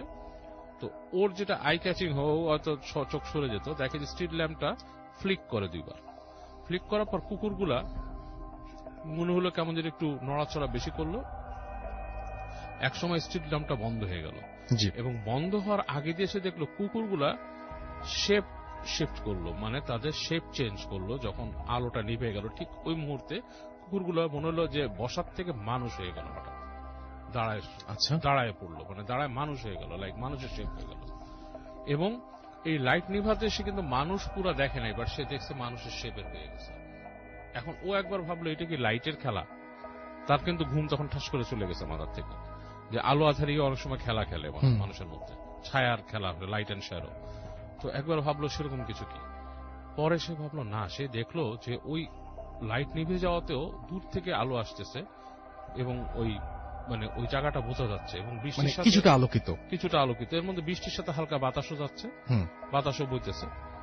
ভালো মতন খেয়াল করে দেখলো দূর দিয়ে মনে হচ্ছে 3টা লম্বা লম্বা ছায়া, এবং এই লম্বাগুলা প্রায় সাধারণ মানুষের হাইট না, 8-9 ফিট এরকম হবে, উঁচু উঁচু হাঁটতেছে। একবার এই পাশে আসে, মানে কাছায় আসে, আবার যখন আলোর কাছাকাছি চলে আসে আবার ওদিকে চলে যায়, ঠিক ওই জায়গাটাতেই সার্কেল করতেছে। তো ওর জায়গা দিয়ে না, ও যতটুকু দেখতে পাচ্ছে ও ভাবছে যে আমি যদি আমাদের ঠিক উপরেই ছাদ, ওরা থাকতো 6 তলায়, আমি ঠিক উপরেই ছাদে যদি উঠি তাহলে আমি আরো জিনিসটা আরো সুন্দর দেখতে পাবো, ভালো মতন দেখতে পাবো। পুরা ঘুম কিন্তু গন। সে করে কি, আস্তে করে উঠে যে সে মানে ওই হেঁটে হেঁটে মোবাইলটা নেয়, মোবাইলটা নিয়ে আস্তে আস্তে সিঁড়ি ঘরে বের হয়। সিঁড়ির দরজা যখন খুলে তখন সে শুনতেছে যে তাদের যে ছাদের যে গেটটা ঠিক উপরে, ইমিডিয়েটলি উপরের তলায় একটা লোহার গেট আর কি ছাদ, ওইটা ঠাস ঠাস ঠাস ঠাস করে বাড়ি খাচ্ছে, কিন্তু ওই দরজা কিন্তু লাগানো থাকে রাতের বেলা, দারোয়ান তালা মেরে দেয়। তো ও চিন্তা করলো ছাদের দরজা খোলা, আবার দেখে ঠান্ডা বাতাস একটা আসতেছে, সিঁড়ি দিয়ে যাচ্ছে, বৃষ্টি হালকা পড়তেছে এই সময়। তো তারপরও খুব অ্যাডভেঞ্চারাস মাইন্ডে বা কিউরিয়াস মাইন্ডে দরজাটা লাগায়, ফ্ল্যাটের দরজাটা লাগায়। যখন সিঁড়ির কাছে উঠে রাসেল ভাই, যখন দরজাটা দিয়ে ঢুকবে দেখে দরজাটা হালকা ভেজানো। এই সময় সে দেখে সিঁড়ির এখান থেকে লম্বা লম্বা এরকম ছায়ার মতো মানুষ, লাইক ছায়ার মতো জিনিস, মানুষ বললে ভুল হবে, শেপটা মানুষের মতো, এর জন্য তাই বলছি। উপরের অংশটা বোঝা যায় না যে কি চেহারা বা কিছুই বোঝা যায় না, পা দুটো বোঝা যাচ্ছে লম্বা লম্বা। এগুলো খুব সুইফটলি, মানে ম্যাটার অফ লাইক, মানে খুব স্পিডে, লাইক খুব যেমন ফাইটার জেট যেরকম স্পিডে যায় সেরকম তার পায়ে দিয়ে শাট করে পাস করে চলে গেল নিচে, মানে 1 সেকেন্ডের জন্য গেটে, এবং পরবর্তী সেকেন্ডে তাকে পাস করে সিঁড়িতে নেমে গেল। এবং ওগুলো নামার সাথে যে বাতাস, সে বাতাসও তার গায়ে লাগছে, এবং ও তো ওখানে ফ্রিজ হয়ে যায়, ও আর কোথাও ওঠার চিন্তাও করতে পারে না। পরের সেকেন্ডে দেখে আবার তার সামনে দিয়ে উঠে চলে যায়, উঠে ঠিক ছাদের ওই গেট দিয়ে। এইবার যখন ছাদের গেট দিয়ে উঠতেছে তখন দ্রিম করে ছাদের গেটটা বন্ধ হয়ে যায়, একদম খুব জোরে বাড়ি দিয়ে ছাদের গেটটা বন্ধ হয়ে যায়। তো ও তখন এটা আর সহ্য করতে পারে না, ও বাসার ভিতরে চলে আসে, এসে বাসায় শুয়ে পড়ে, শুয়ে কাঁপতে কাঁপতে যতটুকু দোয়া দুরুদ পারে পড়তে পড়তে সে ঘুমিয়ে যায়। সকালবেলা তার ফ্যামিলি তাকে দেখে প্রচন্ড জ্বর মাথার মধ্যে, এবং এই জ্বর অবস্থায় তার মনে করেন যে মানে কঠিন অবস্থা, মানে তার পরীক্ষা দেওয়ার মতো অবস্থা নাই, মানে তার এটা মানে টেস্ট পরীক্ষা ছিল সম্ভবত, মানে একটা ছুটি হয় না ম্যাট্রিক পরীক্ষার সেরকম পরীক্ষা, এরকম অবস্থা নাই। তো ওর বাবা মা ওকে বলে যে জ্বর আসছে, ডাক্তার দেখায়, এবং বাবা মাকে স্কুলে বলে যে আমার এরকম এরকম হয়েছে। তখন তাকে বাসার থেকে একটু বকাও দেয় যে তুমি এরকম সময় কেন বের হয়েছে, তোমাকে বলছি যে জায়গাটা খারাপ মুরব্বীরা, এবং তাকে ওই করা হয়, চিকিৎসা করা হয়।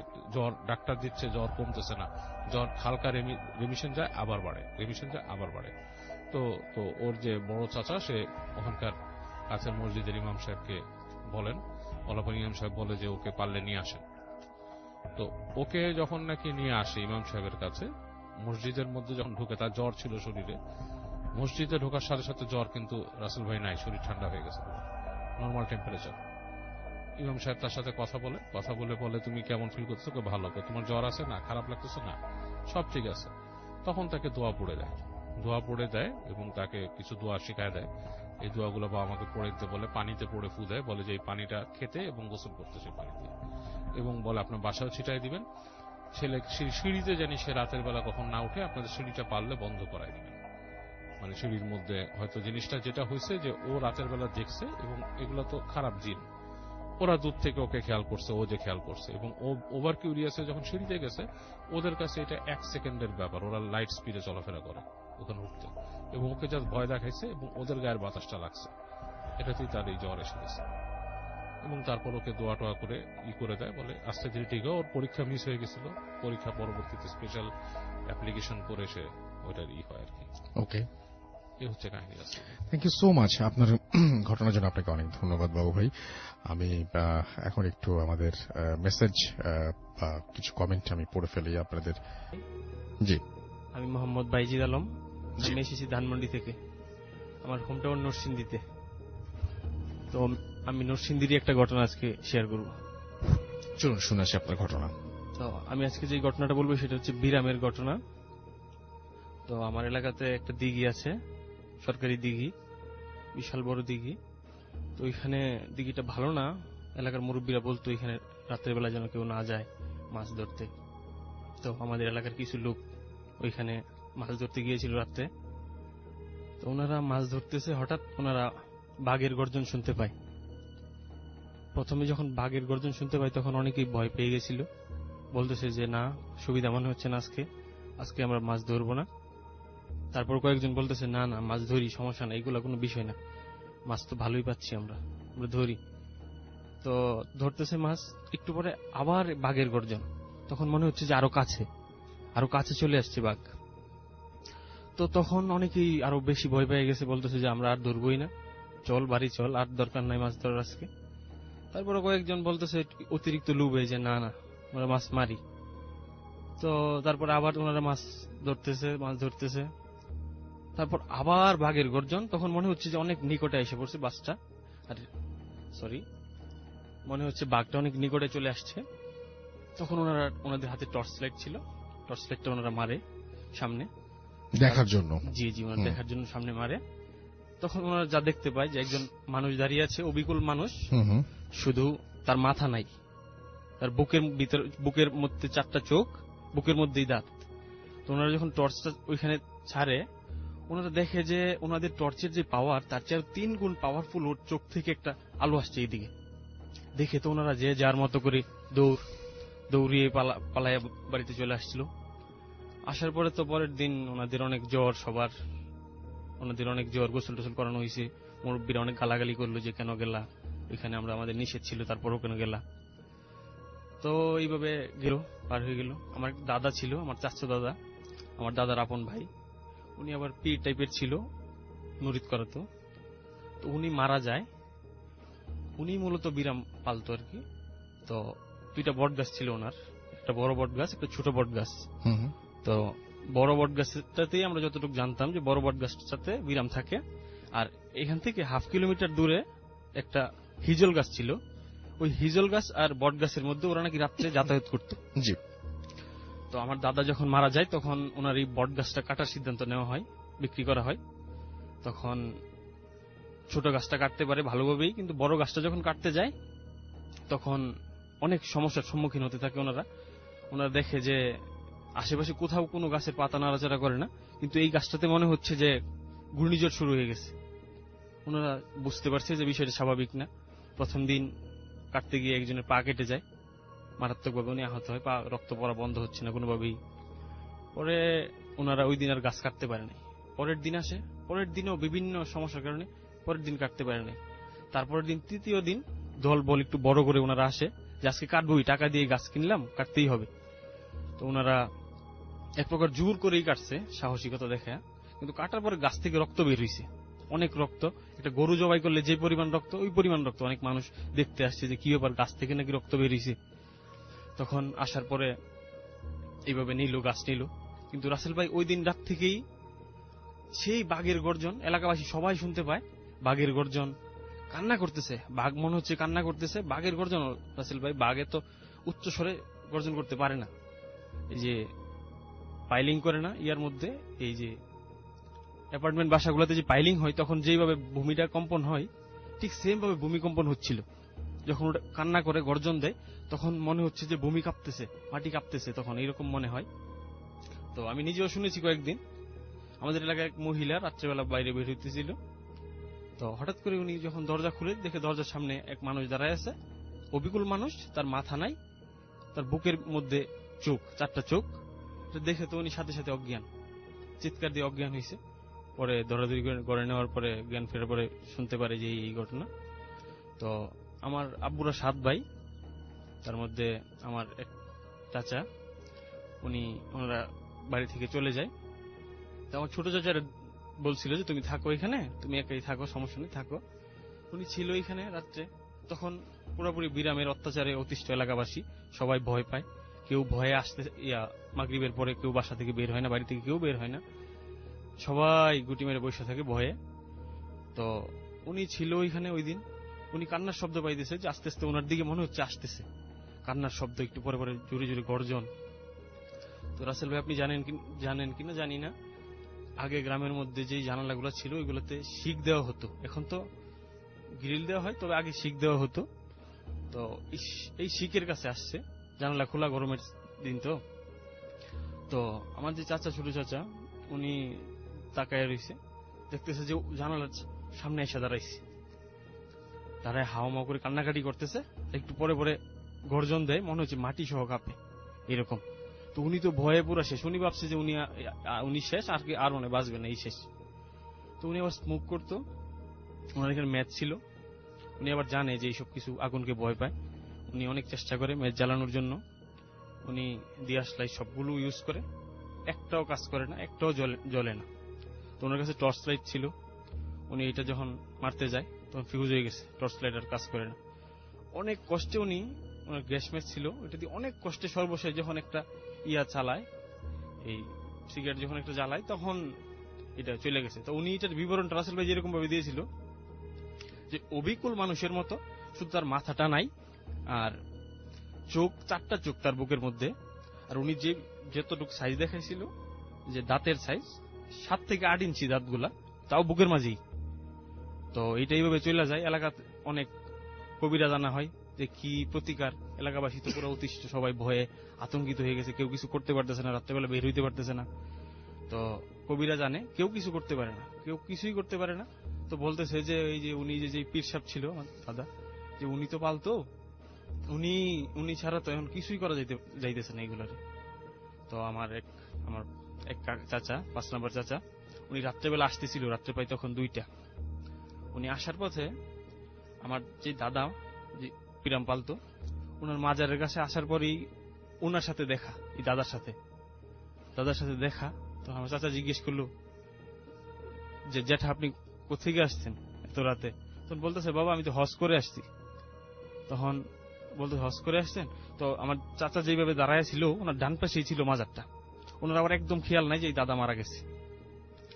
ওনারে আমার দাদা বলতেছে, এই দাদা, যে তুমি একটু ঘুরো, তুমি একটু বাম পাশে ঘুরো, তুমি পিছনে তাকাইবা না, পিছনে তাকাইলে তুমি ভয় পাইবা। কিন্তু আমার চাচার একদমই মাথায় নাই যে উনি মারা গেছে। একদম স্বাভাবিকভাবে উনি কথা বলতেছে যে ওনার চাচা, ওনার জ্যাঠা আসছে, হজ করে আসছে, কথা বলতেছে। তখন বললো যে জ্যাঠা আমরা তো অনেক, সবাই খুব আতঙ্কে আছে, সবাই খুব ভয়ে আছে, তো আমরা কিভাবে প্রতিকার পাইতে পারি এই বিষয়টা থেকে, আমরা তো আর পারতেছি না। তখন বলতেছে যে যাও তুমি, আজকে থেকে আর হবে না, আর রাত্রেবেলা এইভাবে বেড টের হইও না।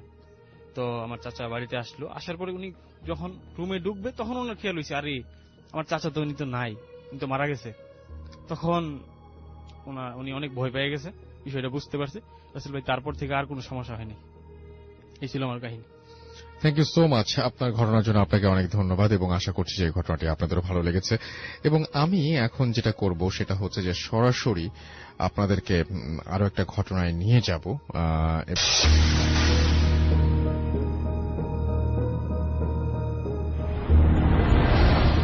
আমি জনি, ঢাকার মোহাম্মদপুর বলছি। আমি ভূতের প্রেমের খুব পুরনো একজন শ্রোতা। আমি পার্সোনালি খুবই পছন্দ করি, কিন্তু সমস্যা একটাই, আমি আসলে খুব ভয়ও পাই। আর এই প্যারানর্মাল যে ব্যাপারগুলো, আসলে আমার জীবনে অনেক ঘটেছে।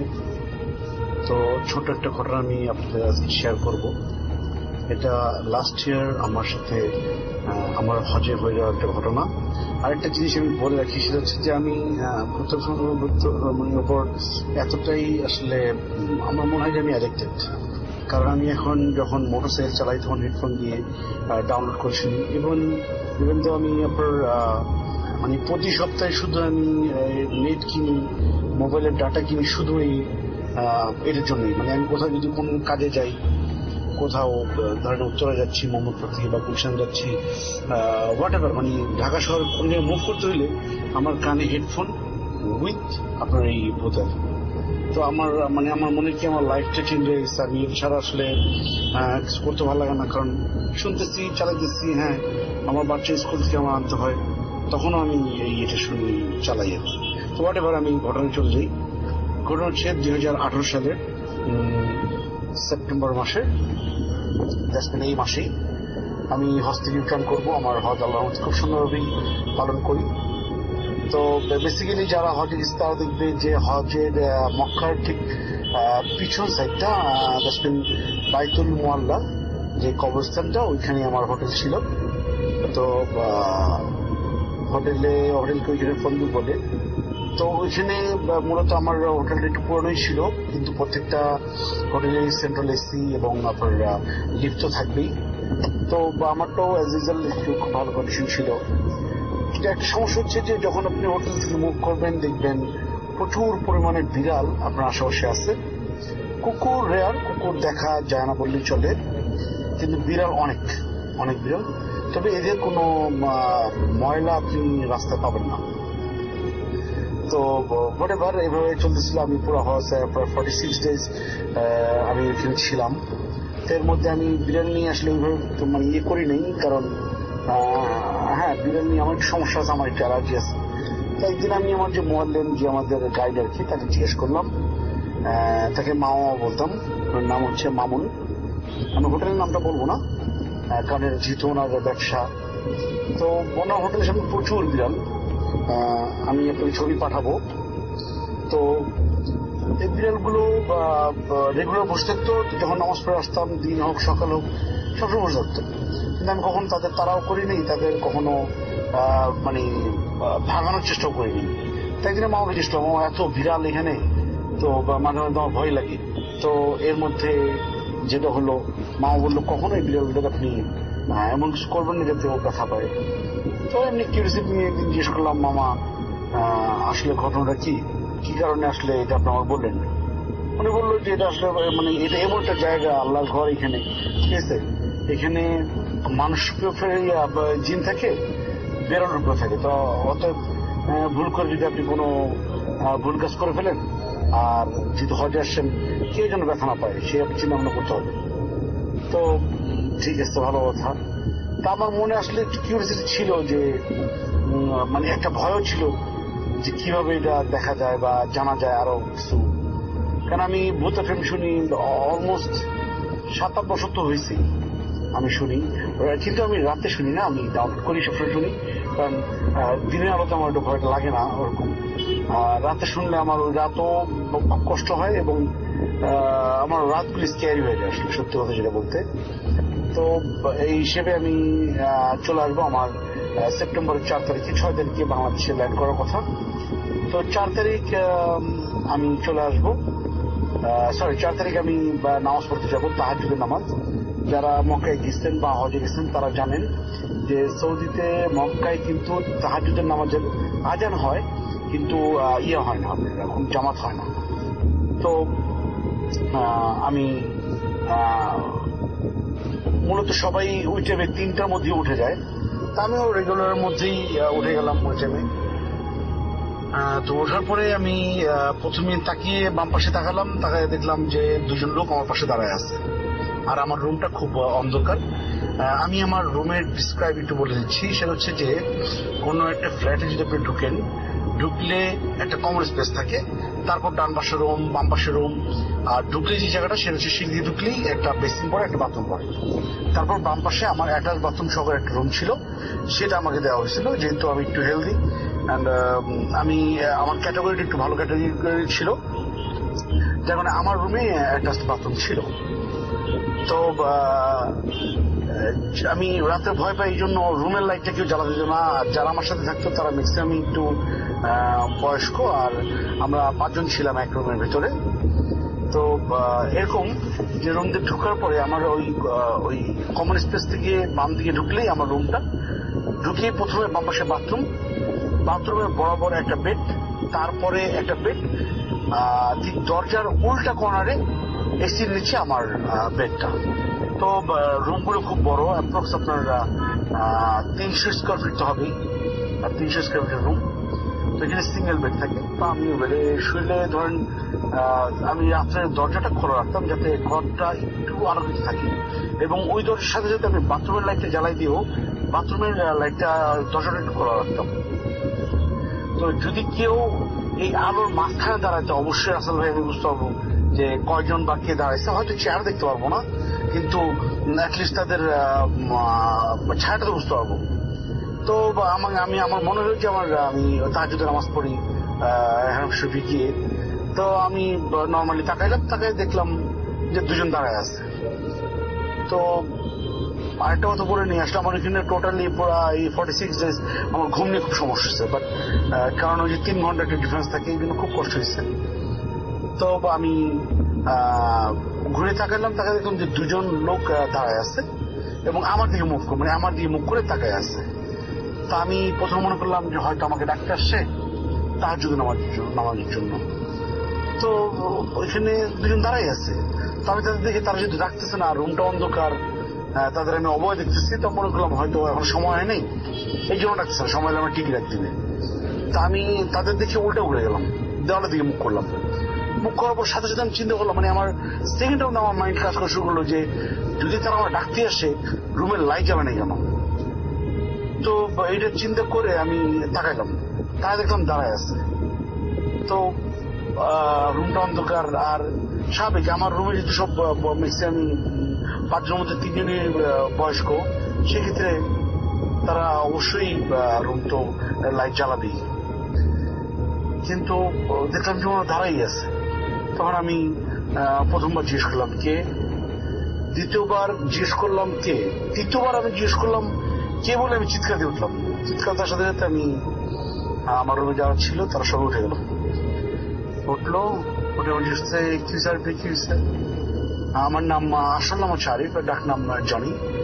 তো আমার জিজ্ঞেস হ্যাঁ আরিফে কি হয়েছে। আমি বললাম না ভাই কিছু হয় নেই, মনে হয় তার যদি আমার সময় হয়ে গেছে। কয় না মাত্র তো 2টা বাজে, আরো 1 ঘন্টা আছে ঘুমান। তো আমার মাথায় কাজ করতেছিল যে ওটা কে ছিল, লাইট জমা বলে কিছুই নেই। তো এইটা আমি আর কাউকে বলি নেই, কারণ আমার সাথে যারা থাকে তারা হয়তো ভয় পেতে পারে, এই জন্য আমি আর কাউকে কিছু বলিনি। তো এইটাই ছিল আমার ঘটনা রাসেল ভাই। যদি ভালো লাগে শেয়ার করবেন। Thank you listener. যদি ভালো লাগে আমাকে জানাবেন, আমার আর অনেক ঘটনা আছে আমি আপনাকে জানাবো। আল্লাহ হাফিজ।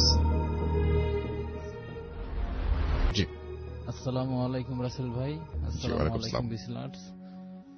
আশা করি সবাই ভালো আছেন। আমি শাহিন মাহমুদ, আসছি উত্তর বাড্ডা থেকে। আমার দেশের বাড়ি বরিশাল বিভাগ, পটুয়াখালী জেলা। তো আমি আজকে যে ঘটনাটা শেয়ার করব সেটা হচ্ছে আমার 2 বন্ধুর কাছ থেকে শোনা। আমার 2 বন্ধু যাত্রাবাড়িতে চাকরি করে, একটা কোম্পানিতে চাকরি করে। 2019 সালে আগস্ট মাসে ছুটি পেয়ে দুজনে বাড়ি যায় ঘুরতে বেড়াতে। তো তারা সারাদিন ঘুরে ফিরে বাড়ির পাশে সন্ধ্যাবেলা একটা বাজারে যায় চা আড্ডা দিতে যাওয়ার পরে নেক্সট ডে তারা ক্যারাম বোর্ড খেলার আড্ডায় পরে বন্ধুদের সাথে। তো ক্যারাম বোর্ড খেলার আড্ডায় পরে বাড়ি যায়, রাত 8টার সময় বাড়ি যাওয়ার পথে তাদের ওই যে বাজার থেকে তাদের বাড়ির দূরত্ব 1 কিলোমিটার, এবং বাজার এবং বাড়ির মাঝখানে যেতে পথে 3টা তাল গাছ বাজে। 3টে তাল গাছ। যখন তারা তাল গাছের ওই জায়গা যায় তখন দেখতে পায় যে তাল গাছের মাথা সম্মুখীন একটা লোক, মুখে তার আগুন জ্বলতেছে এবং তাদের থেকে আস্তে আস্তে হেঁটে আসতেছে। এই দেখে আমার 2 বন্ধু খুব ভয় পায়। ভয় পেয়ে তারা পিছনে ব্যাক করে আবার বাজারে চলে আসে এবং মনে মনে তারা দুজনে বলতে থাকে যে বাজার শেষে 10টা বা 11টার সময় বাড়ি, হয়তো বাজার দোকানপাট বন্ধ করলে দোকানের লোকজন পাওয়া যাবে বাড়ি যাওয়ার জন্য। এই জন্য তারা আবার যে ক্যারাম বোর্ড খেলায় আবার মনোযোগ দেয়। তো তারা ক্যারাম বোর্ড খেলা আবার খেলতেছে হঠাৎ তাদের খেয়াল পড়ে রাত 11টা সাড়ে 11টার সময় যে বাজারের দোকান তো সব বন্ধ হয়ে গেছে, সব লোকজন তো চলে গেছে। তো আমরা যাব কিভাবে? তারপর তারা ক্যারাম বোর্ড খেলা বাদ দিয়ে আবার বাড়িতে রওনা দেয়। কোন লোকজন পায় না ওই সময়। তো যখন তারা ওই তাল গাছের ওই জায়গায় আবার যায়, তখন প্রথম তারা রাত 8টার সময় যে দৃশ্য দেখছে, নেক্সট পরে আবার ওই একই অবস্থা, একই দৃশ্য, যে একটা লোক তাল গাছের মতো সেম লম্বা, তার মুখে আগুন জ্বলতেছে এবং আস্তে আস্তে তাদের দিকে ধেয়ে আসছে। তো তারা দুই বন্ধু আবার ভয় পেয়ে আবার বাজারের দিকে দৌড় দেয়। তো বাজারের দিকে তারা না গিয়ে তারা একটা জঙ্গলের ভিতরে ঢুকে পড়ে, অন্য একটা জঙ্গলের দিকে। তো তারা যখন জঙ্গলের ভিতরে ঢোকে, অনেক দূর দৌড়ায়, ওই অদ্ভুত লোকটার দেখে না, কিন্তু একজন হুজুরের মতো একজন লোক তাদের সামনে এসে পড়ে, সাদা পাঞ্জাবি পরা, মাথায় টুপি, পাগড়িওয়ালা। তো তারা একজনই চিনতে পারে যে তো আমাদের পাশের গ্রামের হাকিম নানা। তো তারা নানাকে বলে যে নানা, আমরা তো একটু সমস্যায় পড়ছি, একটু ভয় পাইছি, আমাদের একটু বাড়িতে আগাই দিয়ে আসেন, আমাদের সাথে টর্চ লাইট নেই বা তেমন চিনিও না, বাড়ি ঘরে থাকি না, ঢাকায় থাকি। তো হাকিম নানাকে তারা এই দৃশ্যের কথা, মানে ভয়ের কথা বলে না, যে হাকিম নানা শুনলে কেন বাড়িতে আগাই দিয়ে না আসে। এইভাবে তারা হাকিম নানার সাথে বাড়িতে রওনা দেয়। পরে তারা ভালো মতোই বাড়ি যায়, কিন্তু বাড়ি যখন যায়, একজন ঘরে যায়, পরের জনকে হাকিম নানা ডাক দেয় উঠানে, যে একটু এদিকে আসো, শুনে যাও। একটু দূরে উঠানে একটু দূরে ডেকেই বলে যে তোমরা আমার কাছে যে জিনিসটা লুকাইছো, এই জিনিস সম্বন্ধে আমি সবই জানি, এবং আমি তোমাদের অনেকবার জিজ্ঞেস করি, তোমরা আমাকে বলো না, এবং তোমাদের বলার আমার প্রয়োজন নেই, কিন্তু তোমরা যেই পথে যে ভয় পাইছো, এই পথ থেকে একটু সরে মানে একটু সতর্কভাবে চইল। এই বলে হাকিম নানা তাদের বিদায় দিয়ে চলে গেছে। পরে রাতে তারা শান্তিমতো ঘুমাইছে, কোনো প্রবলেম হয় নাই। সকালবেলা যখন তারা ওঠে, দিনের বেলা আমার দুই বন্ধু তারা বাবা মার সাথে জিনিসটা শেয়ার করে, যে এরকম রাতের বেলা বাজার থেকে আসার সময় তো এই প্রবলেম হয়েছে। পরে ওই হাকিম নানা, পাশের গ্রামে হাকিম নানা আমাদের তুকদর করে আনছে। পরে তার বাবা মা যে কথা বলে, সে কথা শুনে তারা আরো আশ্চর্য হয়ে যায়, যে তারা তো ঢাকায় থাকে, তারা তো দেশের সম্বন্ধে কিছু জানে না। তারা শুনতে পায় যে হাকিম নানা আরো 1-1.5 মাস আগে সে রোড অ্যাক্সিডেন্টে মারা গেছে। পরে তারা ওই কথা শুনে তো আরো আতঙ্ক হয়ে পড়ে। পরে শুনতে পায় যে হাকিম নানা এরকম আরো অনেক লোকজনকে রাতে এরকম সহযোগিতা করছে। হয়তো যদি কেউ বাজার থেকে ভারী বোঝা নিয়ে যদি কেউ বাড়ি যায়, অপরিচিত লোকে বাজারের বোঝাটা বাড়িতে আগাই দিয়ে আসে। এরকম আরো অনেক ঘটনা আছে। পরে আমার বন্ধু এটা আমার সাথে শেয়ার করলো। এই ছিল আমার ঘটনা। Thank you so much. আপনার ঘটনার জন্য আপনাকে অনেক ধন্যবাদ। ওয়ালাইকুম আসসালাম। এবং আমি আপনাদের আরো একটা খবর এই মুহূর্তে জানিয়ে দিতে চাই, আর সেটি হচ্ছে যে সারাদিনের ব্যস্ততার পরে যখন একদম ক্লান্ত, তখন এক কাপ নেসক্যাফে কফির মগ শরীরকে করে তোলে একদম চাঙ্গা। এর সাথে ঝটপট করে মাত্র 2 মিনিটেই ম্যাগি নুডলস রান্নায় এনে দিবে অফুরন্ত খুশি। মজার মজার নেসলে প্রোডাক্টের রেসিপি সাজেশন বা নেসলে প্রোডাক্ট সংক্রান্ত যে কোনো তথ্য পেতে একদম ফ্রিতে কল করুন 08000161271 নম্বরে। তাহলে আপনি জেনে যাবেন সবকিছু। আমরা যেটা করব সেটা হচ্ছে যে আজকের মতো আমরা বিদায় নিব না এখনই, তবে আমরা আপনাদের জন্য একটা ফ্রাইডে 13th ওপরে একটা ক্লিপ প্লে করব, এবং আমি তার আগে আপনাদের কিছু মেসেজও পড়ব। হ্যাঁ, রাইট, আমি বলেছিলাম যে আপনাদের কিছু মেসেজ পড়ব, সেই মেসেজগুলো আমি একটু পড়ে ফেলতে চাই। এবং যারা এই মুহূর্তে আমাদের লিখছেন মেসেজে, তাদের মধ্যে অনেকে আছেন, এবং আমি দেখতে পাচ্ছি যে মেহেদি হাসান 3 রুমমেট মিলে তারা শুনছেন, আমাদেরকে মেসেজে পাঠিয়েছেন। এমডি তুষার আমাদের সাথে আছেন দেখতে পাচ্ছি। আদি রহমান, এবং তিনি লিখেছেন যে ওয়ার্ল্ডের অনেক জায়গা থেকে ভূত এফএম শুনেছি, মোস্ট পপুলার রেডিও শো হচ্ছে ভূত FM, we love your show. অনেক লম্বা লম্বা মেসেজ অনেকে পাঠাচ্ছেন। মুরসালিন মায়ান আমাদের সাথে আছেন, আমি সব সময় নিয়ে পড়বো ইনশাল্লাহ। এহসান হাবিব আমাদের সাথে আছেন, তাহারিমা তাবাসসুম আমাদের সাথে আছেন দেখতে পাচ্ছি, রাফসান এছাড়াও আমাদের সাথে আছেন দেখতে পাচ্ছি, আপন, শাহিন আমাদের সাথে আছেন, আমাদের সাথে আছেন সাদিক, এছাড়াও আছেন আমাদের সাথে নাকিব হাসান নাইফ আমাদের সাথে আছেন দেখতে পাচ্ছি, আহমেদ ইরফান সহ আরো অনেকে। তো যাই হোক, আজকের মতো আমরা বিদায় নিতে চাচ্ছি। তবে বিদায় নেওয়ার আগে এখনই শেষ করছি না। আমরা সবাই জানি যে আজকে আমরা যখন শো শুরু করেছিলাম তখন ফ্রাইডে দ্য 13th ছিল, সুতরাং ফ্রাইডে দ্য 13th এর উপর অবশ্যই একটা ক্লিপ প্লে করব। এবং আপনারা সবাই জানেন যে অলরেডি 14 ডিসেম্বর হয়ে গেছে। 14 ডিসেম্বর বুদ্ধিজীবী দিবস। আমাদের সবচাইতে মেধাবী সন্তানদের, আমাদের যারা আমাদের সামনের দিকে এগিয়ে নিয়ে যাবেন, যারা বাংলাদেশকে দিক নির্দেশনা দিবেন, তাদেরকে হত্যার মাধ্যমে, এক নৃশংস হত্যার মাধ্যমে এক কালো অধ্যায় সূচিত হয় ইতিহাসে। এবং সেইটা আমরা সেই বুদ্ধিজীবীদের স্মরণ করছি শ্রদ্ধা ভরে। এবং বাংলাদেশ এমন একটা বাঙালি জাতি, এমন একটা জাতি যারা বারবার ঘুরে দাঁড়াতে জানে। তো আমাদের যে পঙ্গু করে দেওয়ার কথা ছিল, আমাদের যে একেবারে নিঃশেষ করে দেওয়ার কথা ছিল, সেখান থেকে কিন্তু আমরা আবারও ঘুরে দাঁড়াতে পেরেছি। কিন্তু আমাদের সেই মেধাবী সন্তানরা যদি আজ বেঁচে থাকতেন, তাহলে হয়তো আমাদের এই গতি আরো অনেক বেশি ত্বরান্বিত হতো। তো আমরা ফ্রাইডে 13th এর পরেই আমরা আবারও তাদের স্মরণে প্লে করব সবকটা জানালা খুলে দাও না। এবং সেই সাথে আমরা বিদায় নিব। আজকের মতো এখানেই শেষ করছি। কথা হবে আবারও আগামী শুক্রবার। সেই পর্যন্ত সবাই ভালো থাকুন, সুস্থ থাকুন, মোস্ট ইম্পর্টেন্টলি সুস্থ থাকুন, এবং আমাদেরকে অবশ্যই ঘটনা পাঠাতে ভুলবেন না। আজকের মতো এখানেই শেষ করছি। টাটা।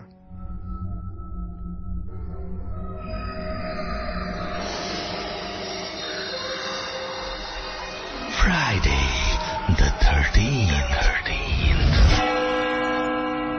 ফ্রাইডে দ্য 13th বা ব্ল্যাক ফ্রাইডে কি শুধুই কুসংস্কার, নাকি সত্যি দিনটার আলাদা কোনো বিশেষত্ব আছে? গত ফেব্রুয়ারিতে একটা শুক্রবার কাটালাম আমরা, যেদিন তারিখটা ছিল 13। সবকিছু কি প্রতিদিনের মতোই ঘটেছিল সেদিন, নাকি দিনটি অশুভ ছিল আপনার জন্য? একটু মনে করার চেষ্টা করুন। যদি ধরে নেন যে শুধু একটা ওয়েস্টার্ন সুপারস্টিশন, তাহলে এক্ষুনি মাথা থেকে সব চিন্তা ঝেড়ে ফেলুন। যদি মনে করেন ফ্রাইডে দ্য 13th সম্পর্কে জানা মানে শুধু শুধু টেনশন বাড়ানো, তাহলে শোনা বন্ধ করুন। আর যদি সত্যি এই দিনটি নিয়ে কোনো কৌতূহল থাকে, শুধু তাহলেই জেনে নিন এই দিনটির খুঁটিনাটি।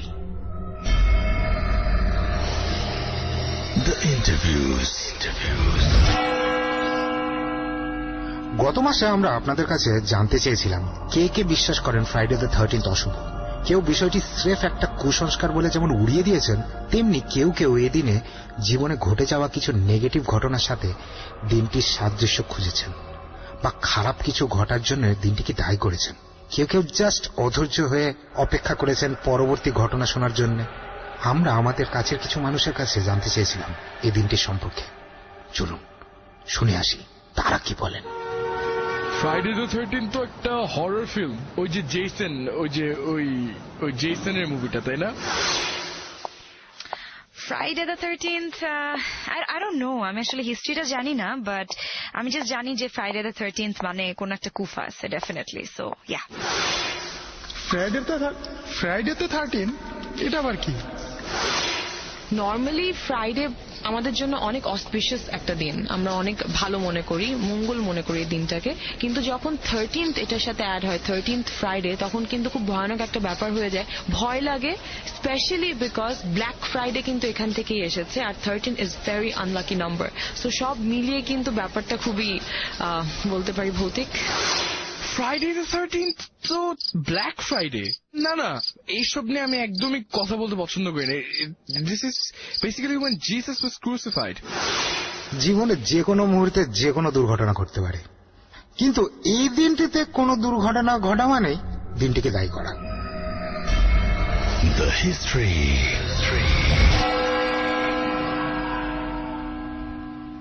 এবার চলুন জেনে আসি পশ্চিমা পৃথিবী কিভাবে এই দিনটিকে নিয়ে।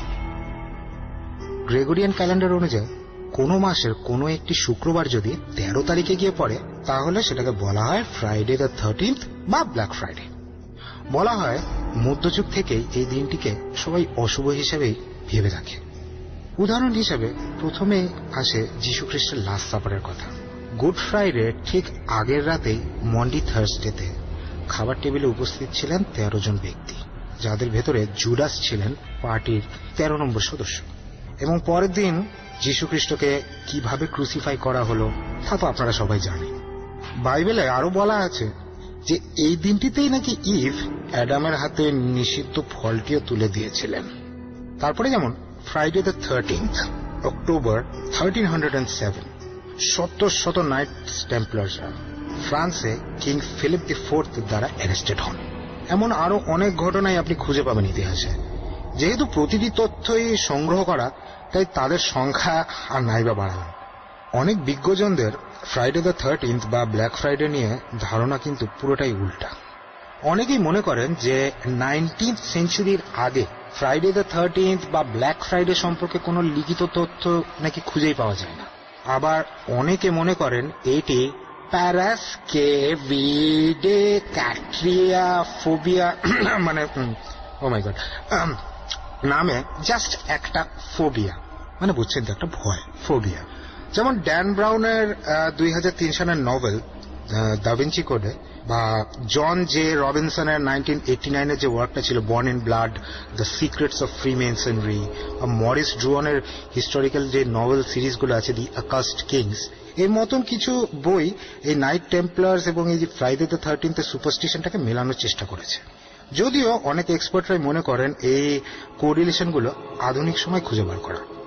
এছাড়াও অনেকে মনে করেন যে 1307 সালে প্রকাশিত টমাস ডাব্লিউ লসনের পপুলার যে নভেলটা ছিল ফ্রাইডে দ্য 13th এর কারণেই এই সুপারস্টিশনটা অনেকের মনে ছড়িয়ে পড়েছে।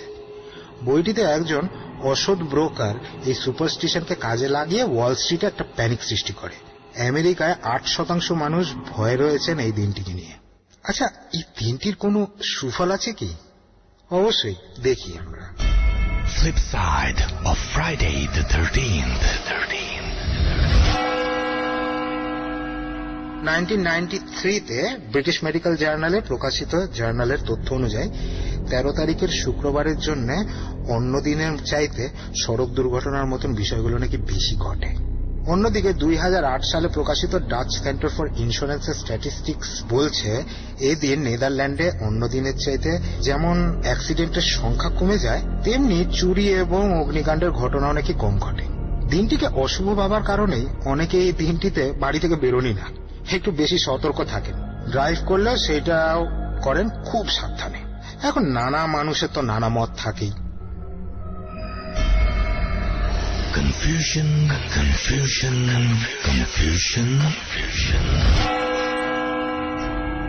অনেকেই মনে করেন নিউমারোলজিতে 12 সংখ্যাটির অর্থ কমপ্লিটনেস।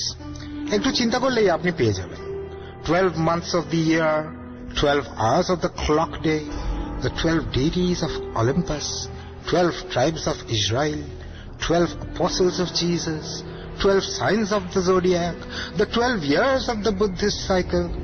অন্যদিকে সংখ্যা 13 মানে কমপ্লিটনেসের উল্টোটা। 13 সংখ্যাটিকে নিয়ে আমরা খুব একটা ঘেটে দেখতেও চাই না, কেন 13 মানে খারাপ, অশুভ। এটা কি শুধুই খুব পুরনো একটা সুপারস্টিশন? অদ্ভুত ব্যাপারটা হচ্ছে যে ইটালিতে 13 সংখ্যাটিকে কিন্তু শুভ করে দেখা হয়, সেখানে বরং অশুভ ধরা হয় ফ্রাইডে দ্য 17th-কে। গ্রিকরা মনে করে টিউসডে দ্য 13th-ই হচ্ছে অশুভ। দিনটির উপরে এরিস অর্থাৎ দ্য গড অফ ওয়ারের প্রভাবের কারণেই এমনটি মনে করা হয়। সুতরাং ভয়ের কিছু নাই। অনেক ধর্মে, অনেক দেশেই 13 কিন্তু একটা গুরুত্বপূর্ণ সংখ্যা। ম্যাথামেটিক্সে 13 6th প্রাইম নাম্বার এবং একটি হ্যাপি নাম্বার। চীন এবং কোরিয়ান নাম্বার হিসেবে 7কে বাই দ্য ওয়ে অশুভ ধরা হয়। আমি আবার রিপিট করছি, 7কে কিন্তু অশুভ ধরা হয় চীন এবং কোরিয়াতে।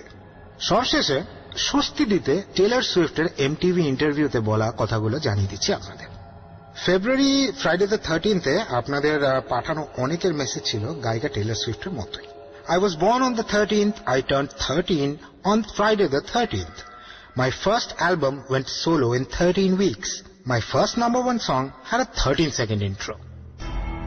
কি করা যাবে, কি করা যাবে না। ফ্রাইডে দ্য 13th-কে বলা হয় the most wide spread superstition.